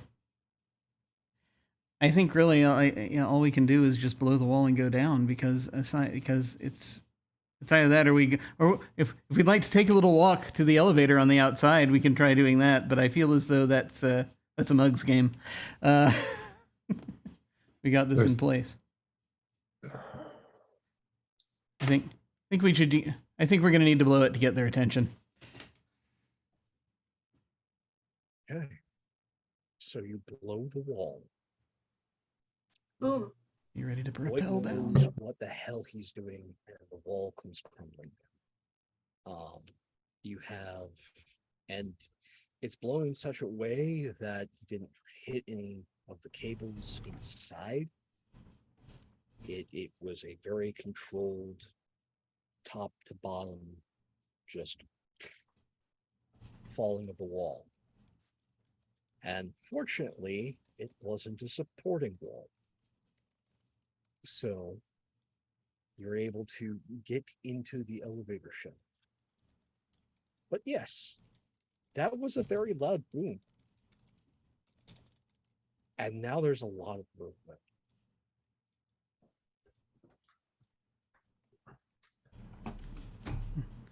All right, we're doing it. It's time to rappel down. We've Buckley's going last because Buckley is going to be setting the room on fire. I'm a very last man standing kind of guy, or first man down, depending on how you look at it. I'm not even going to make you roll to repel, as you've all chilled out for the most part, with the exception of the Sarge. But I'm feeling generous. and you descend. Buckley, give me a ranged combat roll, please. Okay, y'all. All the prayers you got, send them my way. Of course. Can I think this feels like it would be important to push it. So I'm gonna do that. Okay, so mark a stress and roll Mark again. a stress. Don't fuck me. God damn it. Of course. Hey. So Oh no. it means there are consequences. Mhm. So I have news. This is one of my phrases. I have news. It's not necessarily good news or bad news. It's news. So, Okay. Buckley, you use the incinerator. You all descend down the elevator. You can easily get to sublevel 3 and enter. You lit up the chems. However, Buckley, upon your entry into sublevel 3, it's 1, 2, 3 beats later that the cables going up fall down as there is a secondary blast that occurs, shearing those cables, and then there's about 2 more beats as bits of floor and ceiling come tumbling down the shaft. There's a big gaping hole where that chem lab was. Y'all should probably move fast.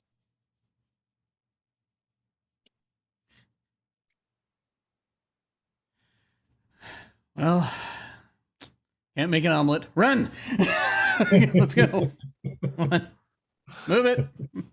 So, Yeah. I want, again, one of those team mobility roles that I'm so much of a fan of. Who wants to take it this time?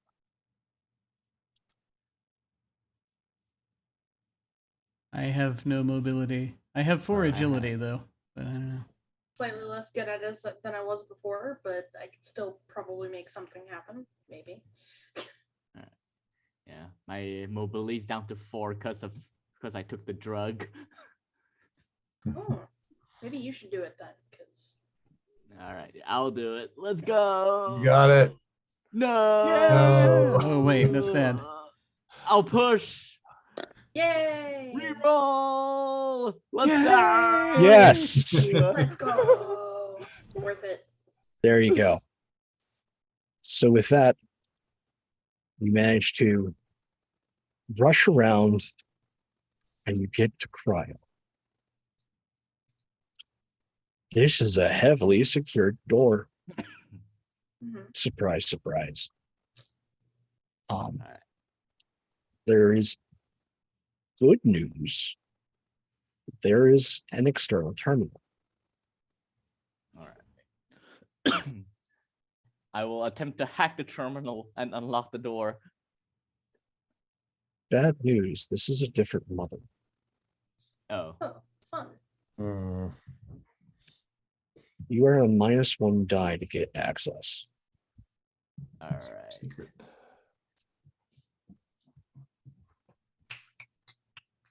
Oh. We love to see it. Yeah. Okay. A hacker. You're able to open the door and keep this mother from activating security protocols. Oh. Okay. You know she is hostile.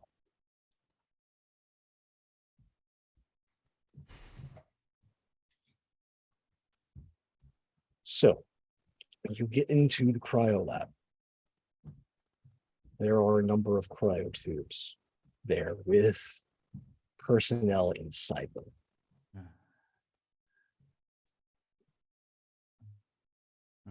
What do we do? Some Do we look wake worse them up? for wear than others. It'd be easier than carrying them. Yeah, you say some worse for wear than others. I guess we'll start. First off, thing number one, can we close the door again once we're inside? You can close the door. Excellent. It is a very heavy door. That is good. That is good news. So yeah, I mean, we're sort of checking. So we'll need to start. I'm just going to say, Red, start checking them out. See if see which ones. See if we can revive. See if we're going to be. If it would make sense to revive them or not. Basically. That's good, Sarge. Are there Yeah. vital signals on these readouts on the cryo Yeah. twos? Okay. just There's a number of readouts. The red, as you're going down the line, Mhm. like there are some that you're fairly certain if you revive them right now, they're going to need immediate medical attention. Okay. There's 2 of them that are in a bad way. Okay. There's 2 others that have something wrapped around their face. Sarge, there's something on their face. Something on their face. Just come over. Look. Yeah, we might want to let those sleep for now. Yeah. That's not good. No. Need to think about that one. There is one that has an actual fully healthy bioscan. Okay. Got a live one here. The readout says that is Dr. Vance Morrison. Face claim, Keith David.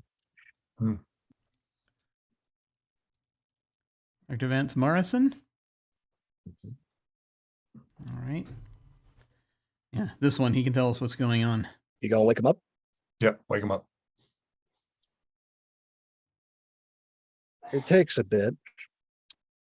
Good news. For those of you who currently have stress, you can reduce it by 1.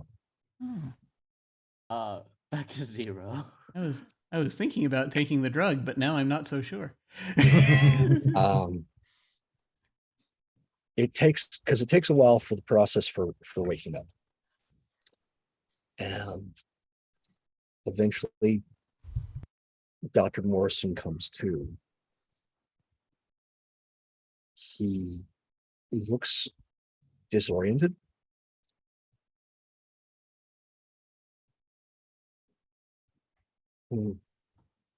Marines.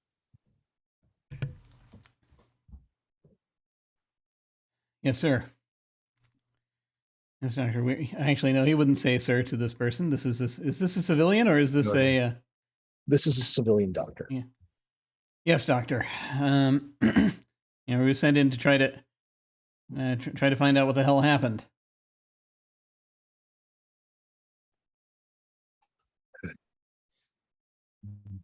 Don't know entirely. There was dig. They found something underneath the listening post. Brought a few things back to the labs. Some sort of bioform complex. Thing on their face. Yeah. What I can tell incapacitates the individual. It's the start of a gestation.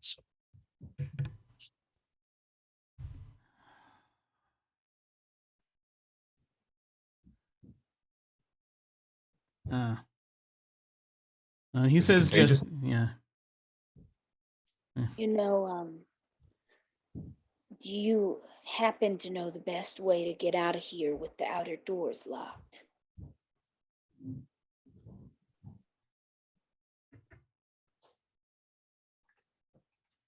he looks at you, and then his eyes crane to a camera in the corner of the room.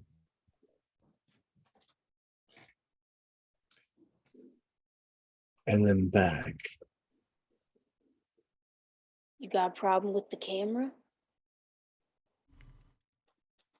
The Because out of all the company, things I've seen today, a camera is the easiest thing to get rid of. I wouldn't do anything hostile towards her. She doesn't take that well. Other? The one down here is very loyal to the company. Ah.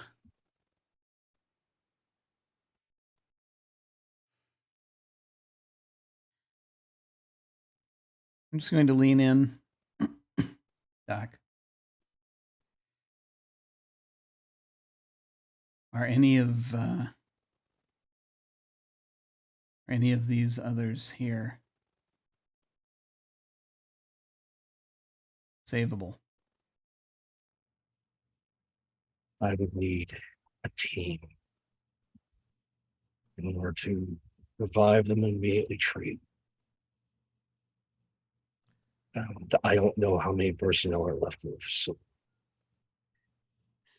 We had seven life according to signs. the terminal. Yes. So it's just those of us here and one other. Why are some faced and some you're not? What happened here? I don't understand that part. The bioform fell off of others. Those two had it, and then when the first incident happened and a thing emerged, we put those that had encountered the bioform in cryo. So those are there, and I put myself in cryo when the screaming started. I see.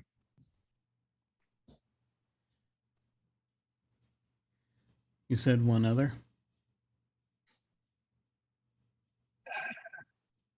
By the bio signs, there's only 6 of us here. So there's one other person left that's part of the facility. But it could be anywhere. If you're getting the bio signs from the upper mother, she has links to the listening station as well as the deck site.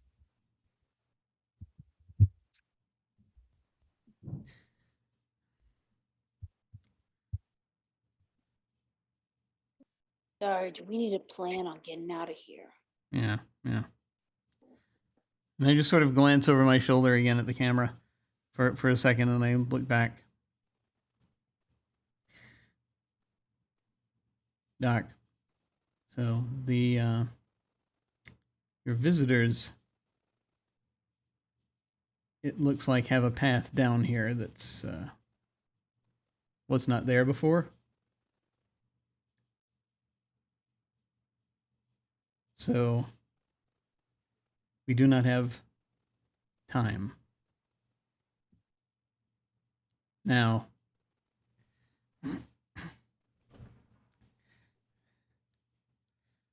perhaps,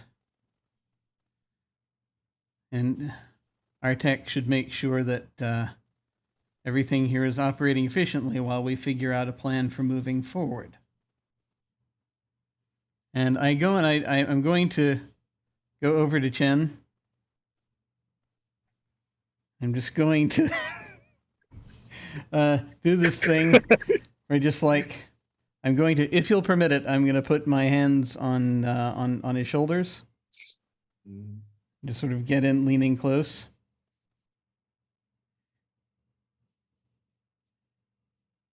And I'm going to, with every ounce of meaning I can muster into this phrase that I know can be overheard,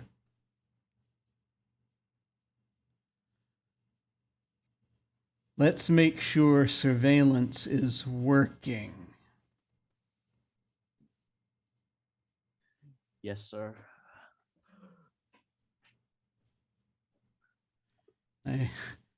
As I hope to God that he got my meaning. Me Okay, too. Chen. What you doing?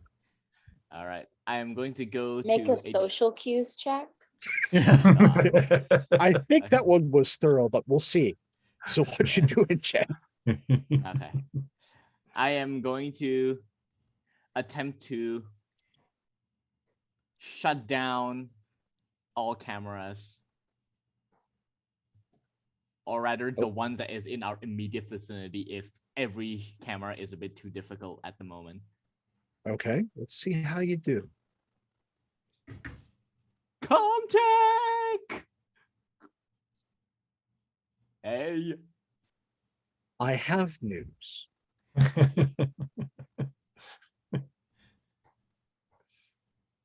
Good news. Oh. All surveillance that this lower mother possesses has been disabled. Yeah. Bad news. She Uh-oh. has responded. You can tell that a number of doors on multiple sublevels have been opened. Open. Okay. Hey. Opened. I'll just go, well, good news. The cameras are off. Bad news. Mother just opened a bunch of doors. Great. Classic mom opening the door to your room when you don't want it. You have lost door privileges. And at that moment, who's closest to the door? Probably Isaac. Isaac? I need you to give me an observation test, please. Oh, goody. This will determine life and death. Oh, goody. I'm going to push that. Mhm. Oh, even better. I don't Even think I've better. ever seen a table roll such shit Yeah, as this- I am seeing. We are Wheaton touched. Look. I'm rolling a d6. Let's Look, I- go. Okay. So, you do not see the door open behind you. Great. As the rest of you see, someone new, something new. It is very black, jet black, tall, and you see a barbed stinger go through Isaac. Isaac, I need you to roll me a d66 for a critical injury table. Wish me luck, guys. Low. Yeah. Okay, not terrible. Could be That's not worse. terrible, right? So 36. Could be worse. So where that went through Isaac was through the left arm. Ouch. It is still Attached. miraculously attached. However, you can't use that arm anymore, Isaac, and the healing time required is 2d6 days. Great. Love that. So that happens as a xenomorph. Our full classic friend Mm. is behind Isaac, having just slashed into Isaac's arm. The door is open. We got hostile. What do you all do? Do we need to roll initiative or anything? Oh no, I'm going to go with a Pope special. Oh, We're gonna joy. popcorn this. And by that I mean y'all get to choose who goes in what order, including the xenomorph. Oh. So choose wisely.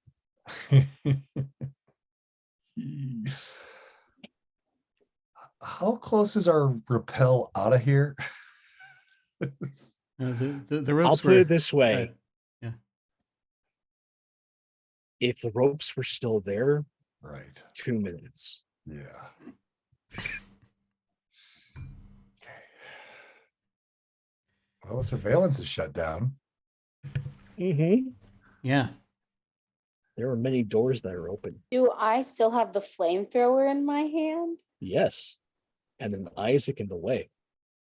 And an Isaac in the way. Well, that's a little bit bad. So I think Isaac, if you guys will permit Isaac to go first, You can have all the kernels. I think he sees Gatlin with the flamethrower and realizes his best move is probably get out the fucking way. So he's gonna try and like disengage and fucking move as far away from this thing as possible, as quickly as possible. And disengage from this, run, and go prone if you would like. Yep. I'm gonna hit the Cool. fucking dirt. Who are you passing the initiative to, Isaac? Gatlin. Hi. Light him Let's up. fucking light it up. Okay, go ahead and roll me a ranged combat roll, please. Yes, I Okay. think that's my first successful roll of this entire game. You light the mother up. It makes that classic noise, as it does not like fire. Fire is not its friend. And that howling reverberates through this room, the ear-piercing screech, as you light this monstrosity on fire. Who do you pass the initiative to?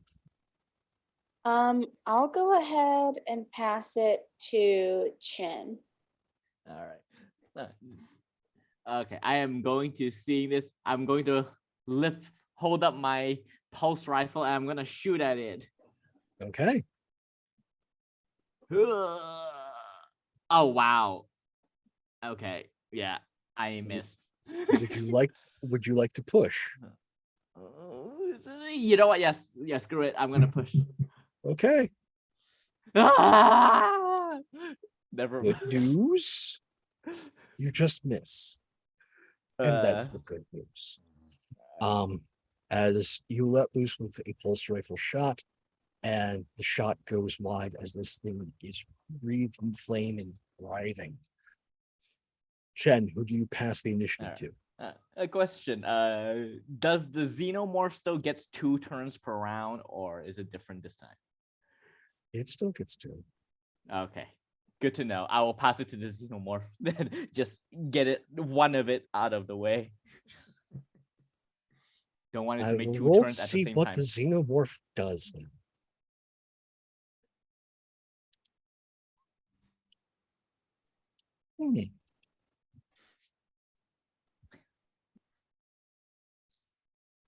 Okay. Due to the fact of being on fire, it is going to run away. Good job. However, it passes its initiative to another xenomorph. Oh boy.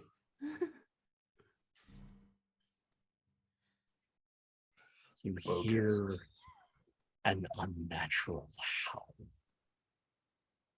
The floor begins to shake.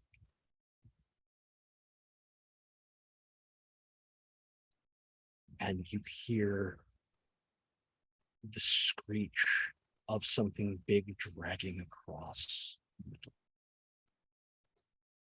It passes the initiative to Red. Do I see anything else in the corridor coming? You don't see anything down the Just hear corridor, it. Red. It's big and it's loud and it's coming. I look at yeah, I look at Isaac and just like see how bad their injuries are and just try to get him out of there. He's already on the ground prone inside. Okay. What are you doing, Red? Can I shut this door? Yes, you can. Shut the fucking door. Would you like to lock the door? Yeah. Twice. You shut and lock the door. Yeah. Who are you passing the initiative off to, Red? Sarge. Okay. Sarge has been sort of, for just a moment, has been staring into space as he's replaying something that he shouldn't be replaying right now. And he's just like, we can't get them out. God damn it, we can't get them out. It's going to happen again. And he's gonna turn to the doctor and sort of looking at the all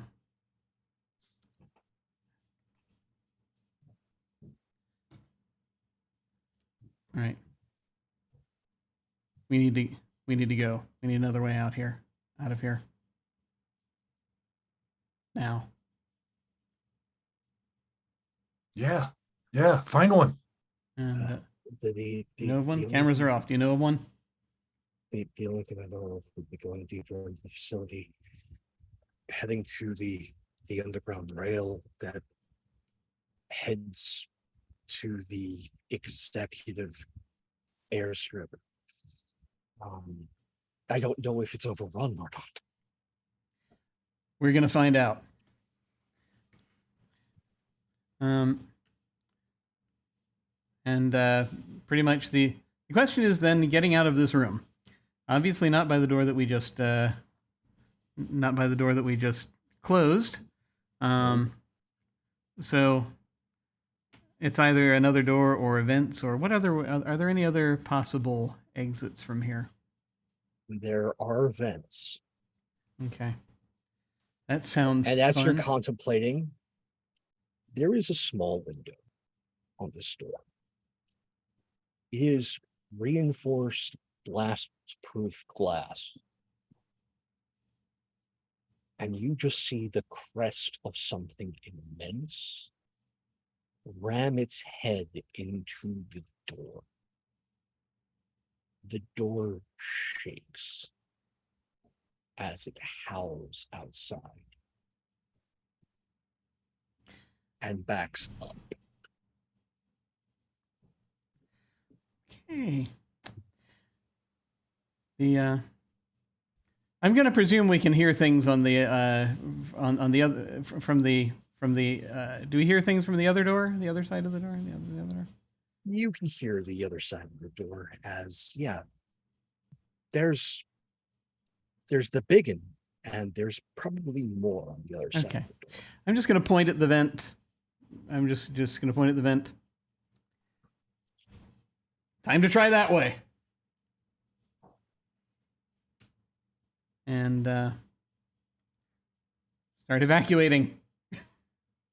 Does Sergeant have any rope? I think we might all have rope, possibly, if we have, Yeah. if it's part I of our have kit. polymer climbing rope, if that's helpful. I don't know if that's better rope than just the regular rope, but It's good rope. I and you didn't can take definitely rope use- specifically, but I know if it's part of a kit, then I might have some. You have some rope. You don't have a ton, but you have some. Looking at the time, we're going to play a little game. Not the normal aliens game, but we're going to play a little game.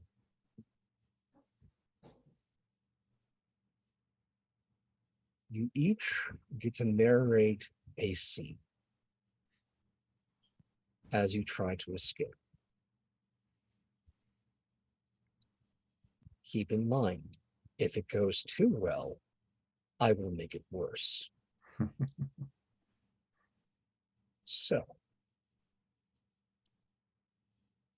tell the story of this escape. Who amongst you would like to go first? I think I would like to, because given that Isaac is presently injured, what he would want to do is have himself go last into the vent, because he's going to be slowing the whole procession down, being down an arm. And I think as he's bringing up the rear, as these things often do, they get followed. And I think he pushes everybody to press on as he turns himself to be a block and just unloads his weapon into the face of whatever the fuck is following them. Who do you pass the story to, Isaac?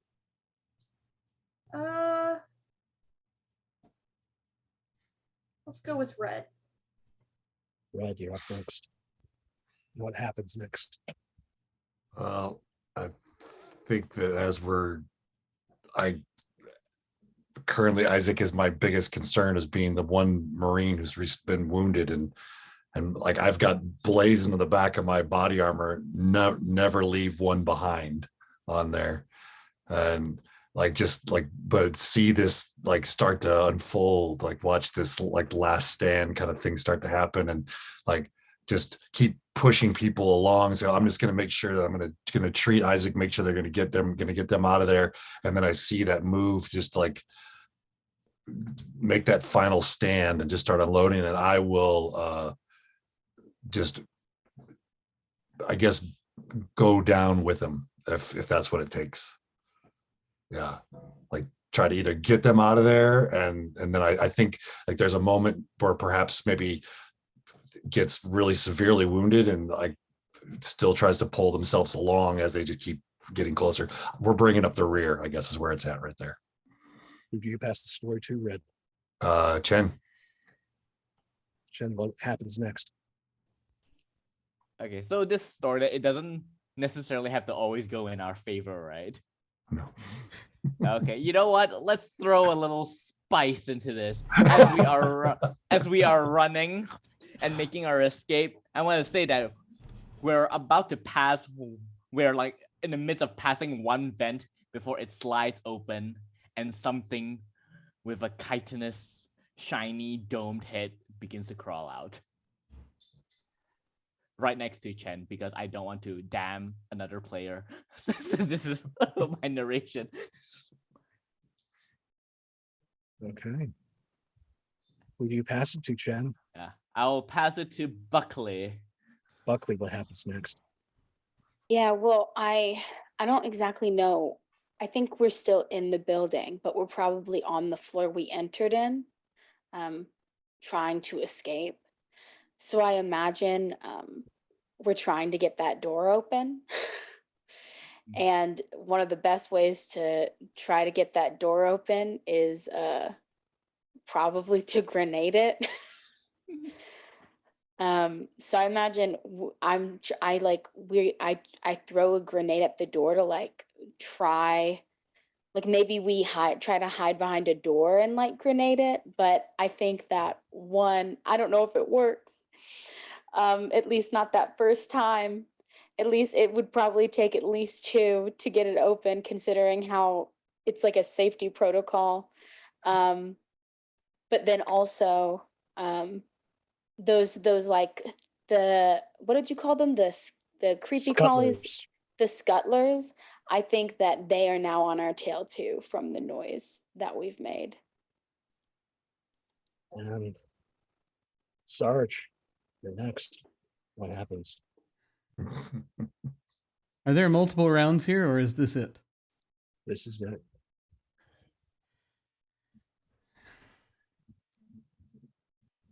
Dashing madly.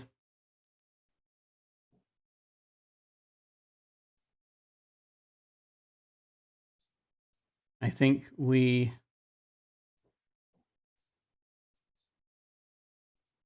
I think we are getting to that rail line.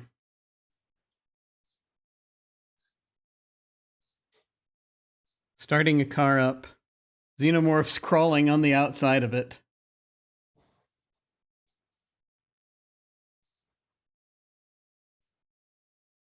And Watts is just basically there, trying to keep control of the car as it rushes forward.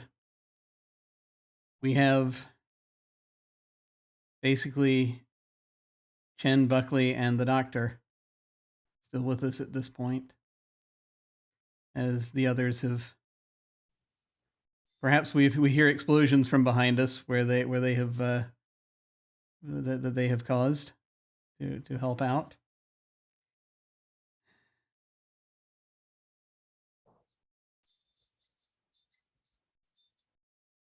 I think that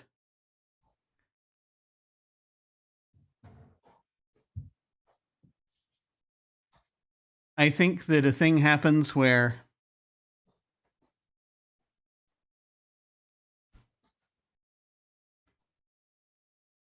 one of them is where one or two of them are punching to get in, and we're seeing like the light fixtures starting to come down and these claws coming through just as the train slows down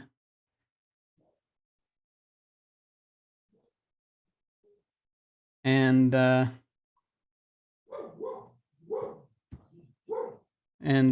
Sarge will just basically order Buckley to toss him his pack with his remaining explosives in it. He's not going to bring the train to a complete stop, but on the side, you can't see any xenomorphs on that side where looks like there's a shot down an airstrip. It's going to open the door just long enough for them to get out, and then keep the train moving. So as Buckley and Chen and the doctor hopefully dash out toward that airstrip, Xenomorph will break in.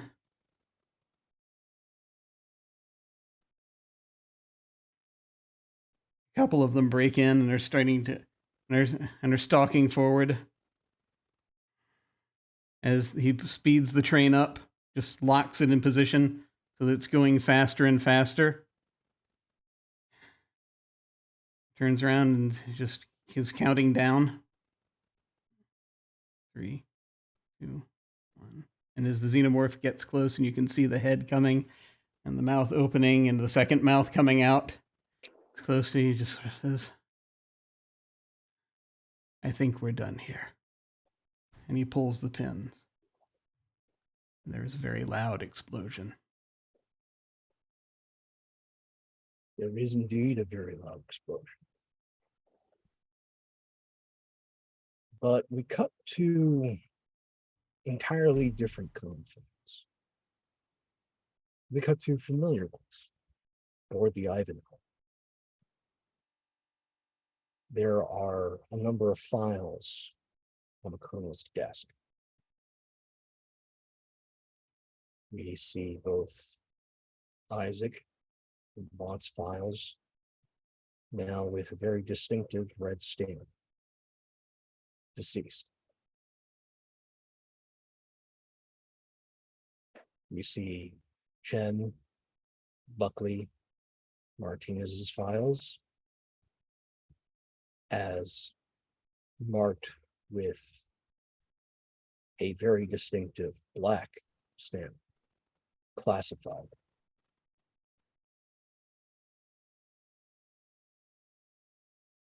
And we see the doctor's file with a red stamp mark MIA.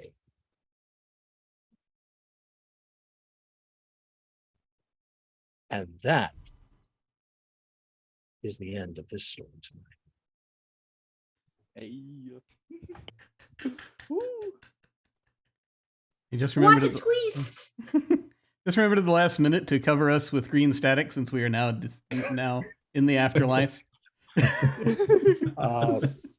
Thank you all so much for being a part of this absolutely delightful and wild ride. It is this is one of my favorite systems that I've gotten to play, and now that I have gotten to run. Thank you all so very much for indulging my need to be scared and to scare others. And thank all of you watching out there live on YouTube. Stories nothing without its audience. Thank you all so much for being a part of this. If you want to see more of my ridiculous face, I can just follow me over on Twitter at Pope World Build and see who else lets me get up to some mischief. But with that, take care of yourselves, one another, and follow these good people. Because if there's one thing we've learned in these last few years, you need good people in your life. These are all good ones. Until next time, see you around. Thank you so much, Hope. This was glorious. I have never had a chance to play the Aliens RPG before, and now I can truly see what the draw is, because this was awesome. I really love the way this whole thing was set up, and the way that you drew the whole thing along was masterful. So thank you so much for that.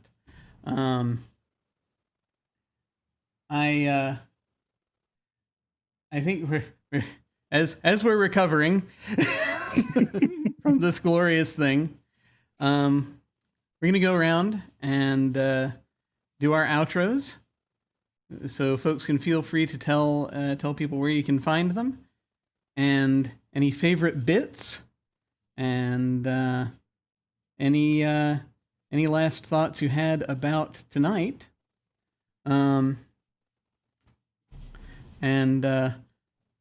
Pope, did you have anything else? Yeah, feel free to plug anything you like. Anything else you wanted to say? No, I just want to plug. Follow these people. They're all masterful storytellers, each of them. So see what they get up to, and enjoy what they are going to provide next, what the next tale is.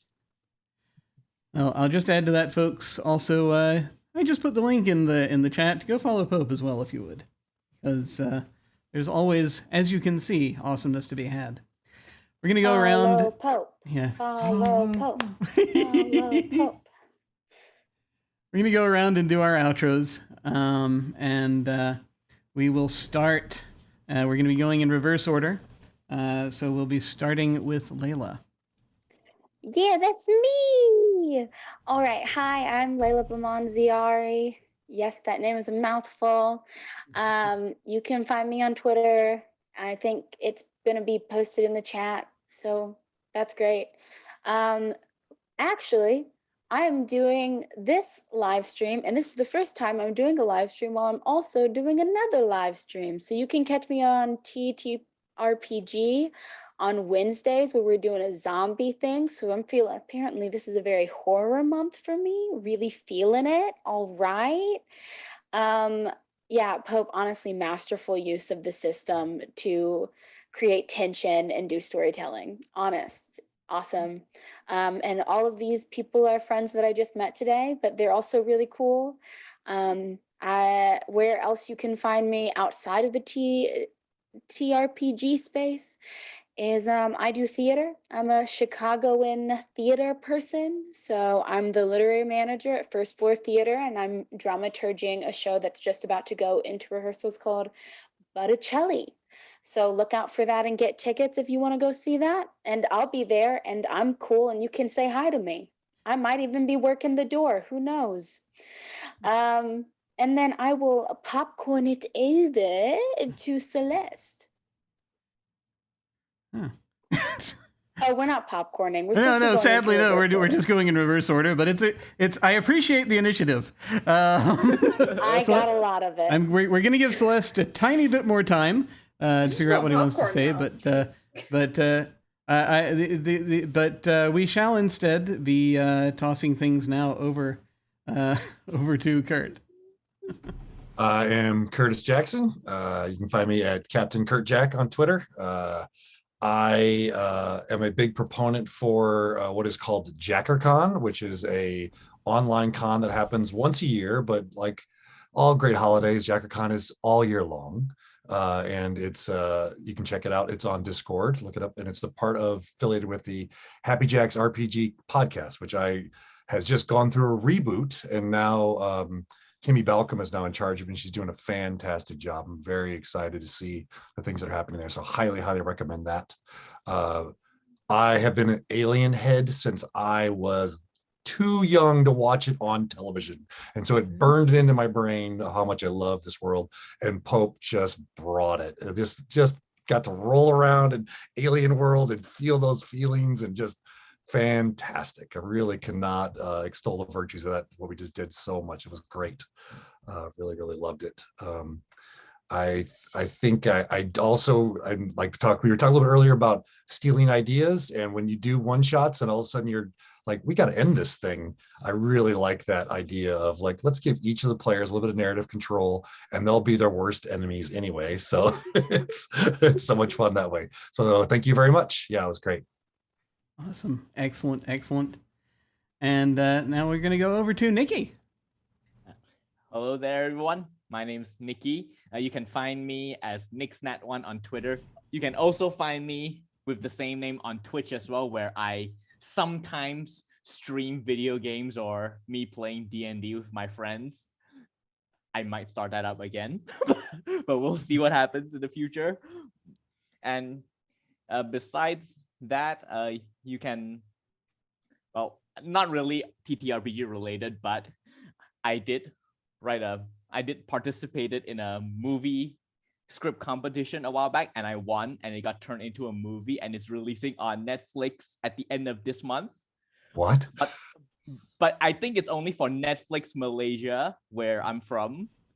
But if y'all if it ever gets open to like, Excuse me while I go international- get a VPN immediately. Yeah, Yeah. no, this is not necessarily an ad for NordVPN, but hey, you can show up in Malaysia with NordVPN and get access to all that amazing Malaysian content. But yeah, it's called The Screaming Sky in its English name, as if y'all get a chance, support a foreign indie film. Woo! And as for the system, yeah, I've only ever experienced it once, but it was as a GM for my players. But now now that I'm on the other side, I understand the terror I instilled in them while running them through the Chariot of the Gods module. And I think probably my favorite part of this system was the ending, where we just get to choose our own fate and how we want to, end in this story of death and destruction, I guess. Excellent. Yeah. Excellent. And thank you so much for coming. And that is awesome. Just to see that, please folks, go forth and check that out if you can. No, glorious. Awesome to have you here. Now we shall head over to Celeste. Hey everybody, I'm Celeste PLS with way too many underscores on Twitter. I'm Celeste Shepherd here on Twitch. I don't do a whole lot of streaming of my own, but you find me on other folks' channels from time to time. I don't really have any other appearances currently lined up, but who knows what the future holds. I am trying to get myself out there, find time and space to hopefully start doing a little bit more in the GM seat. Just sort of stretch my legs there. So hopefully I can find some opportunities to do so. If you know anybody who's looking to host some shows, just let me know. But I'm definitely a big fan of this system. It was my first experience with it. I've never really had much of a particular affinity for the Alien series outside of like a passing interest, but I think this might have urged me to actually go and maybe watch the movies, because I don't think I ever have. But yeah, great time. Loved getting to go down in a blaze of glory. kind of really happy that Red survived, because like I was a little upset when they were about to follow me into the abyss, and I'm kind of glad that they made it out. But yeah, that was good. Yeah, this was a great time. Always a good time being at a Pope table. Definitely, please follow him. God, this man has. He's got the GM juice. The chops, the abs, like I believe the kids say goated with the sauce nowadays. I am a Gen Zer, never heard that, but I just whatever kids are saying these days to say that someone is the best of the best, it's Pope. So yeah, definitely follow him.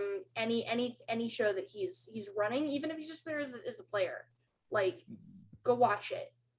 He's so good, for real. Okay, yeah, I'm gushing too much. I'm gonna like cut this off now before I want some popcorn. I need some. All right, I'm adding goated with the sauce into my vocabulary. Thank you for that. Brilliant. It's that I think is possibly the first time I've heard it as well, but it's who knows where I only just started talking to humans just a short time ago, I think, probably, so but that said, thank you all so much. This was an absolute delight. Thank you so much for coming and playing. Pope, thank you again for running, and all you folks out there, thank you very much for coming and watching. Who am I? Once again, I'm Jim Ryan. You can find me at OtherDoc on both Twitch and Twitter. My website is jimyesthatjim.com, where you can find my Geek Observation podcasts and links to my various other podcasts, audio dramas, writings, and such. I have links down below to my website, Twitter, YouTube channel, and various other things. On Saturdays on this channel, when we have folks available, we play Invisible Sun. We are aiming toward the end of the campaign soon, actually, strangely enough. Within the next few months, if we can manage it. So it's when we're available. We've had a lot of schedule issues lately, but when we're available, we do that Saturday nights. And starting this coming Tuesday, we are going to have a short campaign of Cult Divinity Lost. Hollow will be coming back to run that, and we'll be having our Session 0, the public portion of our Session 0. So the second half of it is going to be happening on the stream this Tuesday night. So Hollow will come and run that for us, and you'll get to meet our characters, and I am very excited because I think this is going to be very cool as the horror train apparently continues. So that'll be going for probably like a couple of months, and so please come and check that out. We do have more things coming up later. Very soon, a sign-up will open. That as soon as I can actually get everything together. The thing I can announce right now, though, is that there will be a one-shot later this month on Wednesday, August 24th of A Penny for My Thoughts. I'm going to be facilitating that. That is a GM-less game where all the characters are amnesiacs who are helping each other remember stuff. And so looking forward to that. Haven't played that on this channel for some time, so I figured we'd give it another spin. So I'm in the process of casting that right now. I'm going to be a little bit late, but I'm going to try to get all the casting notices to the folks who'll be participating in that this evening if I can. But we'll see. We'll see how that goes. But that's all I can say for now. But let us see. When we hit the end card, let's see. We're going to go and raid somebody. Who is doing stuff? Let's see. Gnome N has a rather large group doing something, but they've been going for like almost 4 hours now, so I feel as though that's coming to an end soon, perhaps. No Pulse at the Wrist. Haven't actually raided No Pulse at the Wrist in a while. He's doing some monster hunting. Semi-local fellow, role-played with him before. Pretty decent. We'll go ahead and say hi to him. Feel free to hang on if you're so inclined and say hi to them with us. That again will be when we hit the end card. In the meantime, folks, thank you all very much for watching. Take care, and we will see you all of a sudden. Farewell.